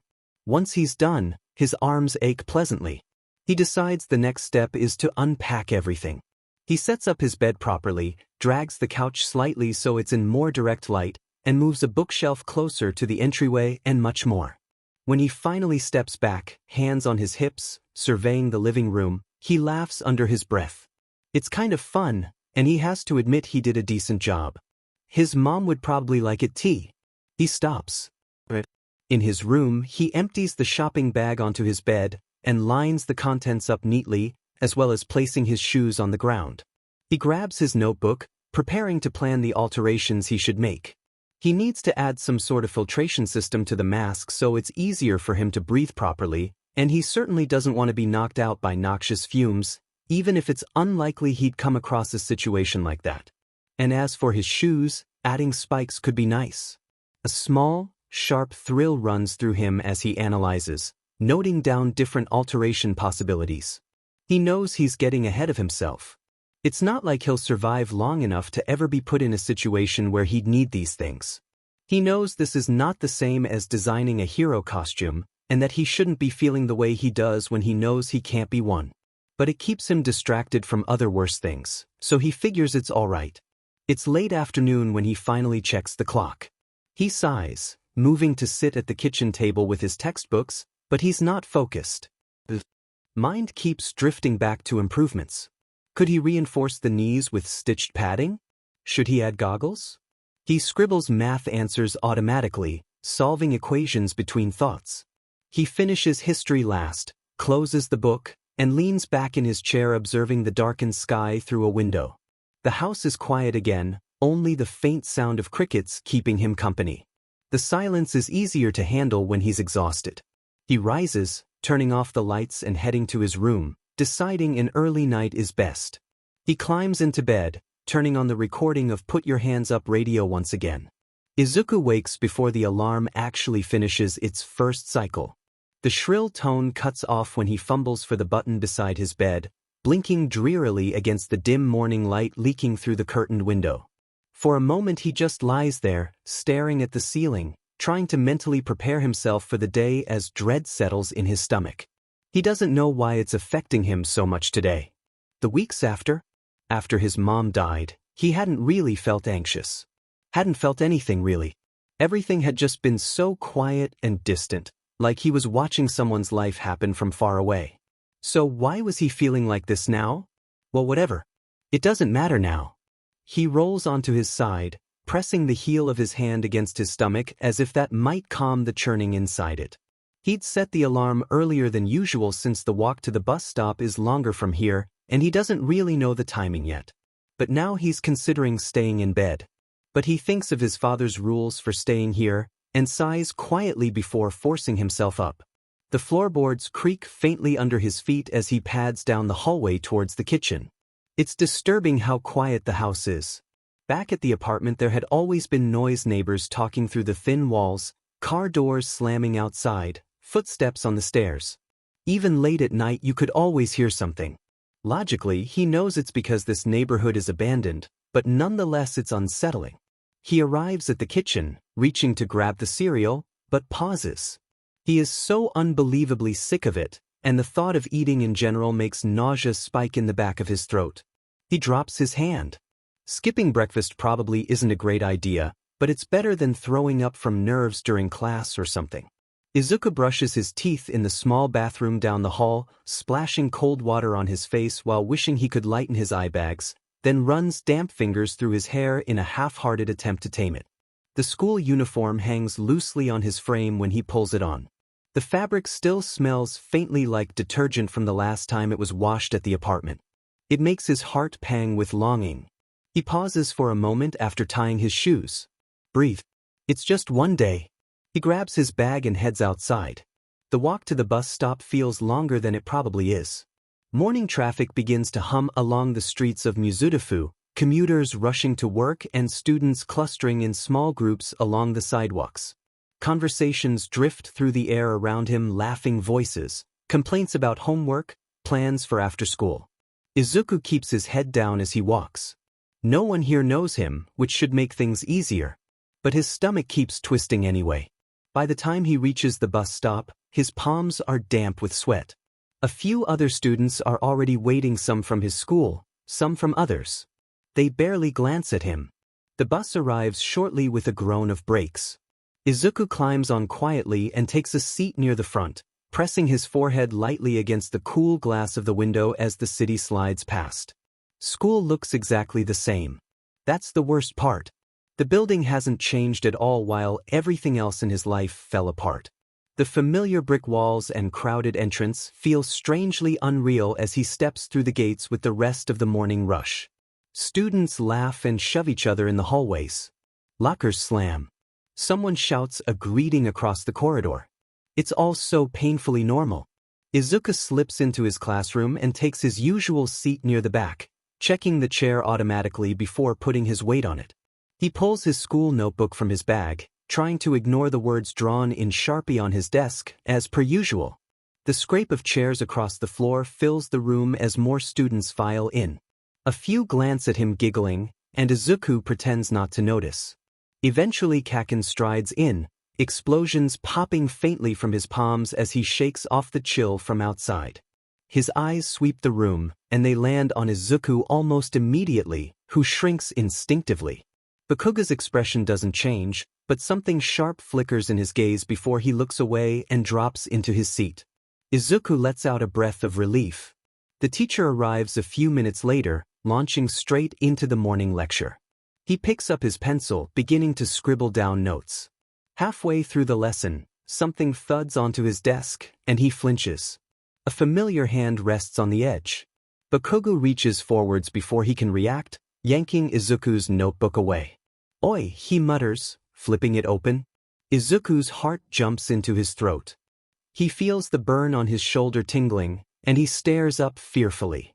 "Please, not again." Bakuga frowns, flipping through a few pages. "You're still writing this much crap?" Izuku opens his mouth, though nothing comes out. "What?" Bakuga snorts. "Whatever." He tosses the notebook back onto the desk with a dull slap. "Stop muttering, nerd." Then he turns and walks back to his seat like the interaction never happened. Izuku just stares after him. That was it? The confusion sits wrong in his chest. His hands have begun to tremble. His face furrows as he stares at the blonde. He's acting weird and It's unsettling. At least before, there'd been rules to him. He'd yell, insult him, hit him, maybe. Izuku knew what to expect, knew how to react, knew how to make himself smaller before things escalated. But this felt wrong, unpredictable. Every major change in Izuku's life lately had ended horribly, and now even Bakugo wasn't acting the same anymore. He needs that stability, because now the uncertainty leaves him waiting for the other shoe to drop. He feels sick. The classroom is suddenly too tight, and the memories of the burn of All Might of his mom, it's too much for Izuku to repress. He pushes his chair back and slips out of the classroom unnoticed. The hallway blurs as he rushes towards the nearest restroom, one hand clamped over his mouth. He barely makes it to a stall before he's leaning over the toilet, puking. Nothing really comes up, just bitter water and stomach acid. So much for avoiding breakfast. His body shudders with another dry heave. When the nausea finally settles, Izuku sinks down against the cool tile wall, breathing hard. His hands won't stop shaking. It's just school. I used to handle this fine every day. Why does it feel so much worse now? He reaches around to rub at his burn, which hurts. After a minute, he pushes himself up unsteadily and rinses his mouth at the sink. The mirror shows pale skin and damp eyes. He rubs at them and turns away from the mirror quickly. He manages to make it through the rest of the day, though the hours drag on forever, each class blending into the next until the last bell finally rings. The sound echoes through the building as students flood the hallways, and Izuku slips out quietly with the crowd, managing to evade some of Kaken's friends who had been looking for him. Bakugo, he has to remind himself. The air outside feels cooler, easier to breathe, and his shoulders instantly loosen. He doesn't head towards the bus stop. Instead, his feet turn down a different street. He needs to get scraps to modify his mask anyway, and the idea of sitting on the crowded bus right now makes his stomach twist again. Adjusting the strap of his bag, he starts jogging. At first his steps feel shaky, his lungs tight from stress and the lack of food, but after a few blocks the rhythm settles in. The pounding of his feet against the pavement steadies something inside him. The city thins as he moves farther away from the crowded streets, buildings giving way to quieter industrial blocks. Eventually the road opens up, the ocean coming into view. And with it mountains of trash. Dagoba Beach stretches out before him, the shoreline buried beneath rusted appliances, broken furniture, tangled fishing nets, and piles of debris carried in by the tide. Izuku slows to a stop. The place is a disaster, to say the least. Wind rattles loose metal somewhere in the piles while seagulls circle overhead, crying loudly as they pick through scraps. It had always been like this, more or less. The currents pushed debris toward this stretch of beach, which meant it had collected over the years. While terrible for the environment, it's great for him as he could salvage materials, which is just what he plans to do today. He climbs over a half-buried washing machine and pauses, trying not to GG at the stench. Metal mesh, lengths of rope, appliances, and much more litter the beach. His eyes snag something half-tangled in a fishing net, and he climbs over, peering at the object. It's an old respirator mask. The plastic shell is cracked, but the filter housing still looks intact. Izuku carefully pulls it free. Turning it over in his hands, he twists open the cartridge compartment. Inside is nothing but damp sand and rusted mesh. Fishing net for structure. Cloth for fine particles. Maybe charcoal for odor and smoke filtration. He glances back towards the trash piles. A rusted barbecue grill sticks out from the sand nearby, half buried under driftwood and seaweed. He pushes himself to his feet and walks over, crouching beside it. The metal grate comes free after a few tugs, flakes of rust falling away as he shakes it. The mesh isn't perfect, but several sections are still solid, which should work. Izuku breaks off a smaller piece using a rock as leverage, bending the metal until it snaps free. After brushing away the worst of the rust, he carries it back to where his bag sits. Next he digs through a pile of cloth scraps from torn bags and old fabric caught in the nets, laying everything out carefully in the sand. Respirator shell. Metal mesh. Cloth. Fishing net. Izuku pulls his notebook from the bag and flips to a blank page, sketching quickly. Filter layering idea. Outer layer, mesh, structure. Middle layer, target. Inner layer, cloth, fine particles. He glances toward the grill again. Charcoal. Several blackened lumps still sit in the bottom of the grill. Most crumble into powder when he touches them, but a few pieces remain solid enough to break apart. Izuku crushes them carefully between two rocks, turning them into coarse granules before pouring the pieces into the cartridge compartment. Then he cuts a square of cloth and folds it twice before placing it over the charcoal. The mesh goes in last, bent slightly to hold everything in place. After a bit of careful adjusting, he twists the filter housing closed. Izuku turns the mask over slowly in his hands. Considering he made this just from memory from his studies he'd done on support tech, it actually isn't half bad. He'd have to work it into the metal of his mask later, and he'll need to buy a particle filter. Izuku sets it in his bag and straightens up. The sun is beginning to dip towards the horizon now, turning the waves gold. When he was younger, the beach used to look a lot nicer. There had been volunteers sometimes and cleaning crews. People who actually cared about keeping it clean. He wonders what changed. It'd be easier if everything would just stay the same. As his eyes drift back across the mountains of junk, simply reminiscing, an idea slowly begins forming. He needs to train to become stronger before he can do any real vigilante work. He'd already decided that. As is, he'd just get himself killed without helping anyone first. But with all the heavy stuff on the beach of different shapes and sizes, he could work up different muscle groups by cleaning it up. Yeah, that could work. Izuku steps toward a refrigerator piled up on some of the junk. He wraps his arms around it and pulls. The thing doesn't even budge. His face quickly turns red, and he glances around quickly to make sure no one saw that. Maybe something smaller first. A broken microwave proves much easier to lift. It's still heavy, but manageable. Izuku carries it across the sand and drops it farther inland with a dull thud. Then he goes back for something else. And something else. Time slips by. At the end, his arms are shaking and his lungs are burning. He bends over with his hands on his knees, breathing hard as sweat drips down his face. But at least the restless energy in his chest has eased a little. It's better than feeling useless, and the pain pins him in place something solid and real under his control. Izuku glances back at the trash piles. There's still a lot left, but the small space he'd cleared near the shore brings a small smile to his lips for only a second. It's not enough yet. He sinks down onto the sand, staring out at the waves as the sun dips lower. For the first time all day, his stomach doesn't feel like it's twisting itself into knots. After a moment, Izuku pulls out his notebook. If he's actually going to be consistent with this, he needs a plan. He flips to a clean page and writes, Training Preparation PRD. He taps the pencil against the paper thoughtfully. Slowly he writes, Minimum Training PRD, 2 to 3 months. Underneath it he begins sketching out a calendar. Physical foundation. Goals. Increase endurance. Improve sprint speed. Build baseline strength. Improve reaction speed. Learn to fight. Daily schedule. Morning. Walk, run to bus stop. Stretching. After school. Run to beach. Trash lifting, carrying. Increase weight over time. Work up to doing mile runs. Practice fighting moves. Core exercises. Fresh. He needs to optimize his muscle building, so he adds another section. Protein sources. Chicken. Carbohydrates. Noodles. Bread. Also, hydrate more. He keeps scribbling down notes, recalling previous videos he'd watched. He eventually flips to the next page. Vigilante activity. Start date, after 2 to 3 months minimum training. Rules. Avoid high-risk targets. Observe first whenever possible. Prioritize escape routes. Avoid direct contact with potential evidence.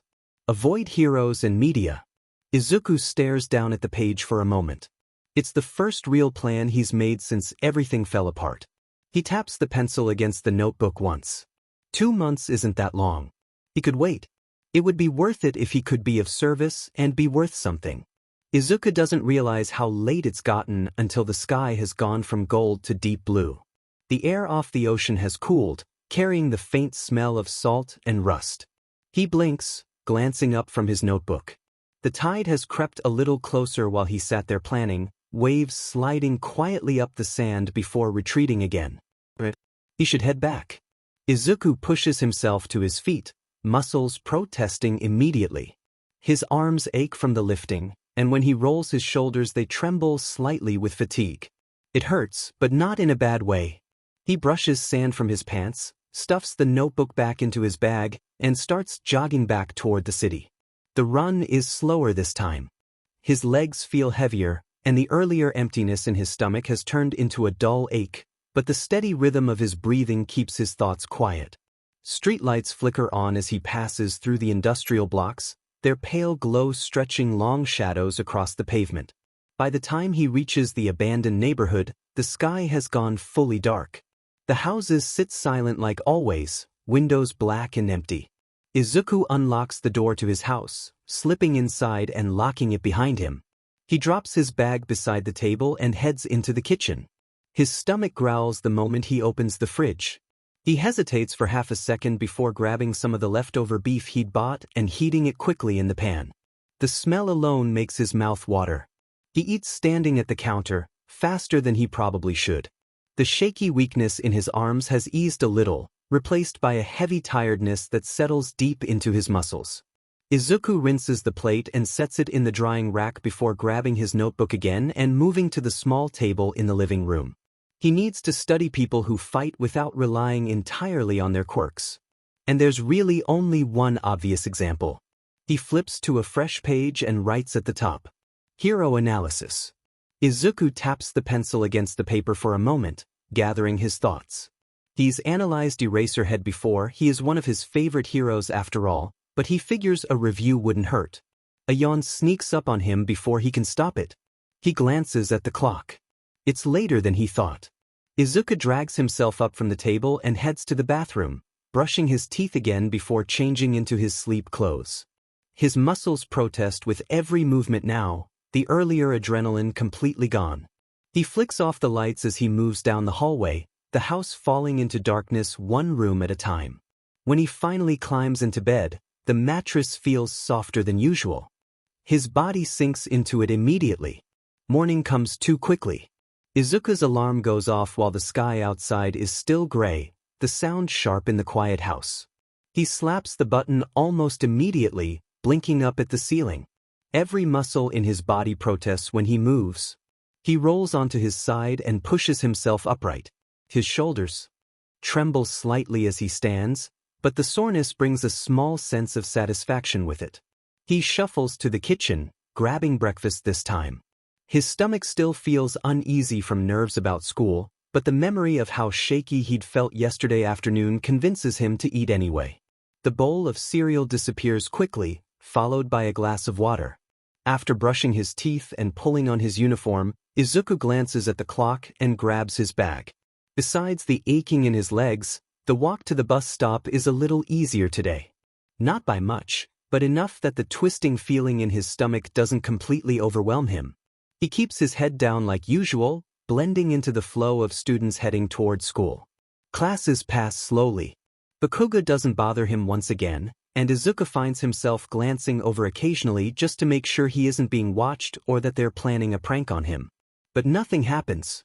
And it has the added bonus of decreasing the amount of times his classmates have been bugging him, since Bakuga is the usual ringleader, not that it doesn't happen.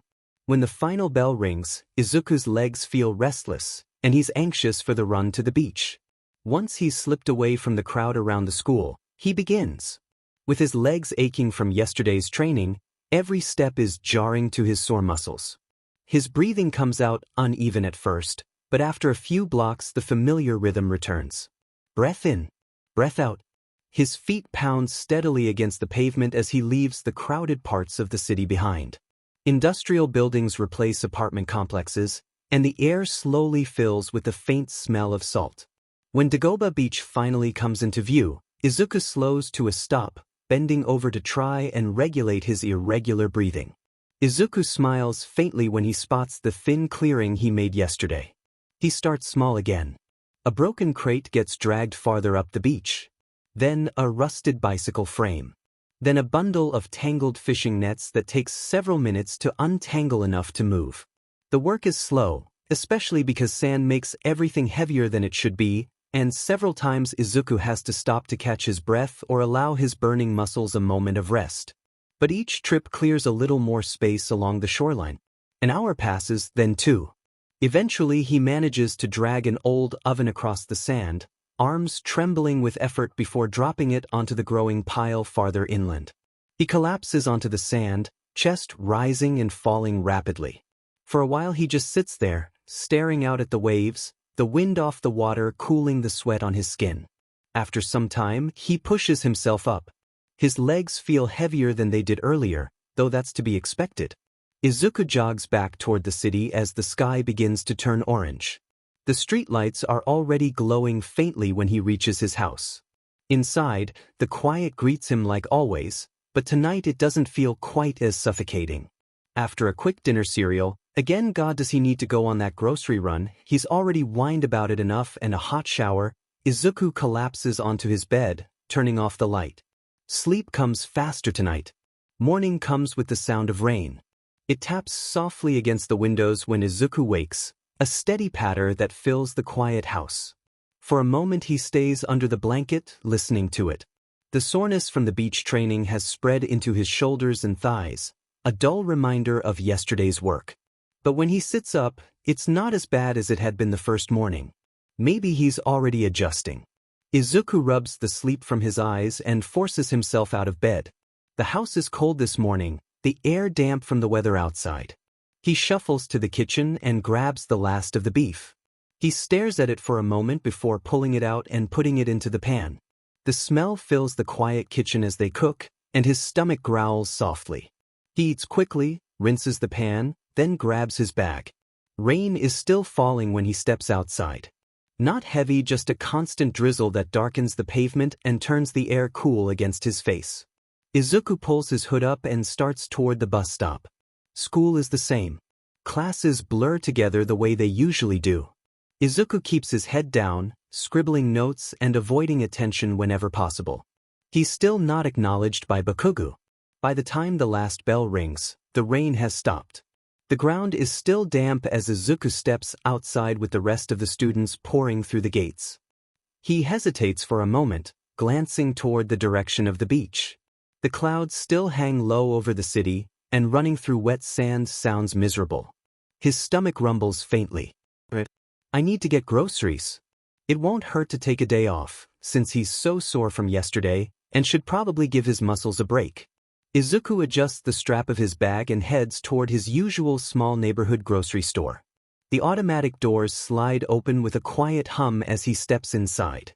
The store smells faintly like bread and cleaning supplies. Fluorescent lights buzz overhead while a few scattered customers move through the aisles with carts.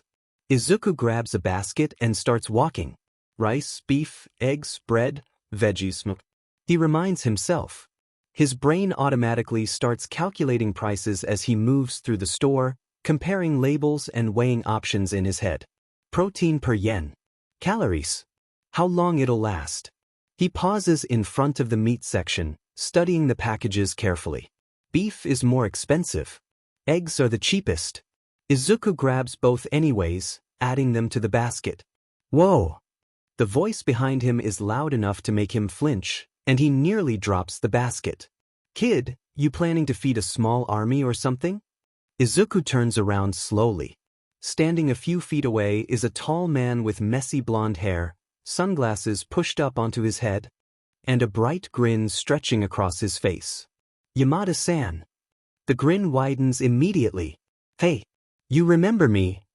Across the aisle, Hisashi Yamada is trying very hard not to look like he's been casually lurking in this grocery store for the last couple weeks. Because that would be weird. Totally weird. And definitely not something a well-adjusted adult hero would do. But listen, the kid had looked rough the last time he'd seen him. Bruised, exhausted, wandering around a store like he hadn't slept in days. And then he'd just disappeared. So yeah, maybe Yamada had started swinging by here occasionally.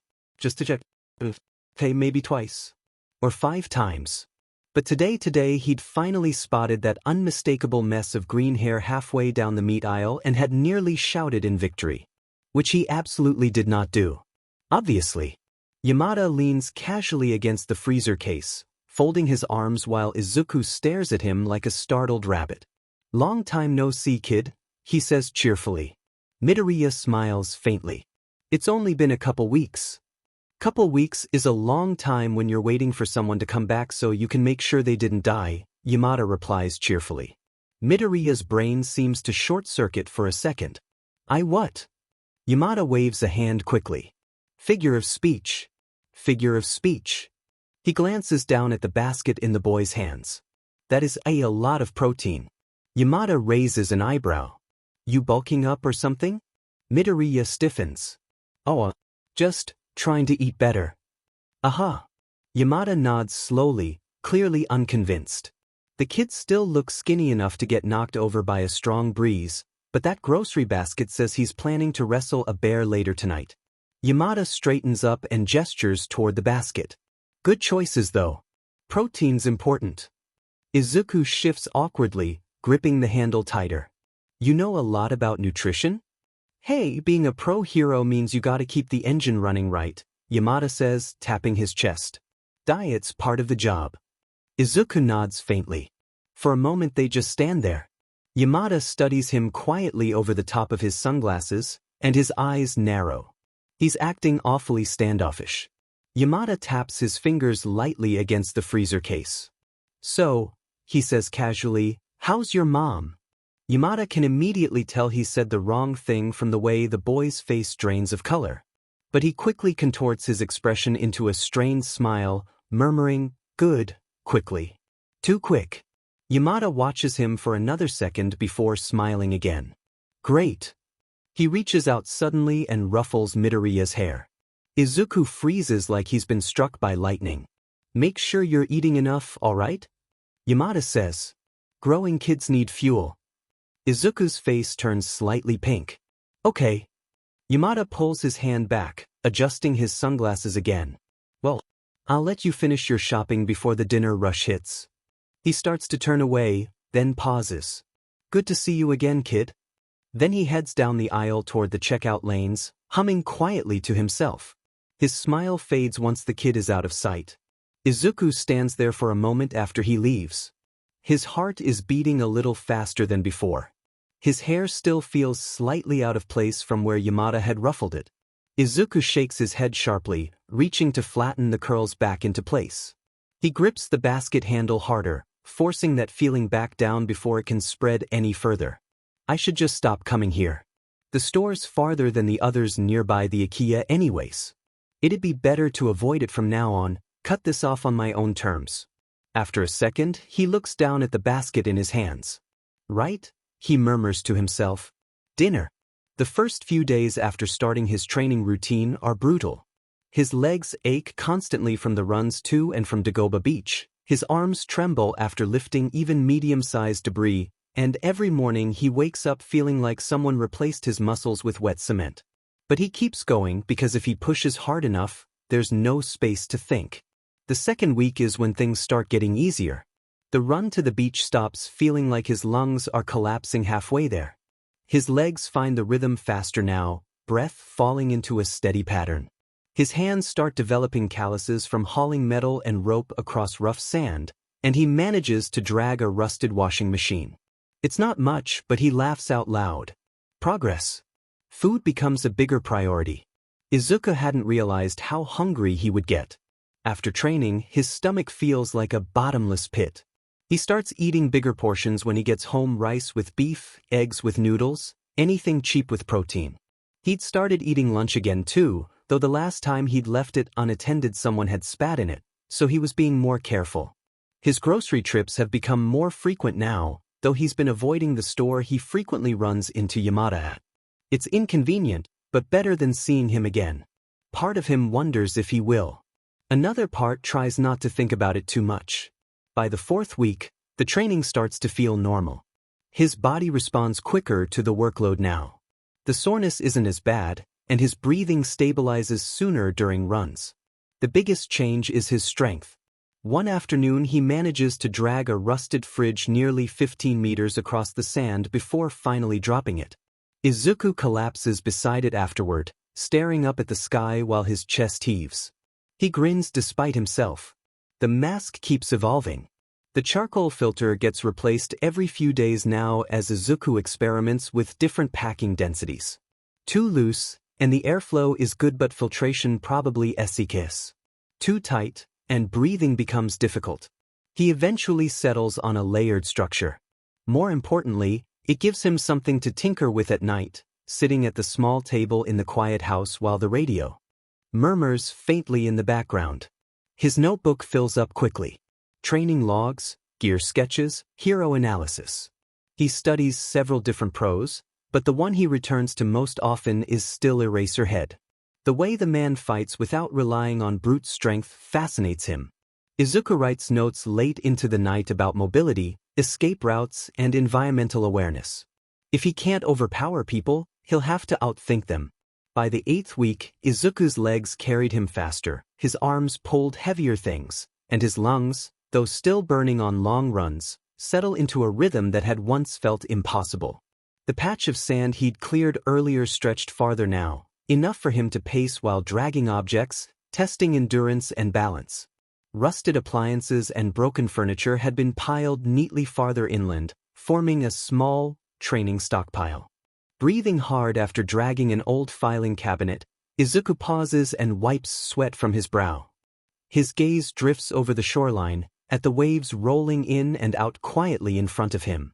For a moment he just watches them. 2 months ago, there hadn't been anywhere to stand without stepping over debris. Now a stretch of open sand cuts through the junk piles near the water. It isn't huge, but it's enough to take a short walk through without stepping on any trash. An unfamiliar sense of pride slowly bubbles up in him. He's managed to make a difference, even in such a small way. Maybe nobody else would care or see it, but it still mattered. And his body felt a change now too. It was heavier, stronger. Not so much like a pathetic Deku anymore. More importantly, his mind has changed. The routine gave structure to days that had been blurring together into grief and numbness. School was still awful. The house was still lonely. He still cried himself to sleep sometimes. He still woke up most mornings with that hollow ache in his chest that never really leaves. But now there was movement, something to work towards, to prepare for. And somehow, without meaning to, he'd started thinking about the future again. Later that evening, Izuku sank onto his bed, notebook open. He scribbled down the day's thoughts, trying to make sense of everything. His gaze drifted to the mask lying on the desk. Training had improved his strength, and he'd practiced a lot of combat moves, but he knew it was still not enough. Vigilante work would be harder than dragging debris or running laps. And yet, he felt ready to try.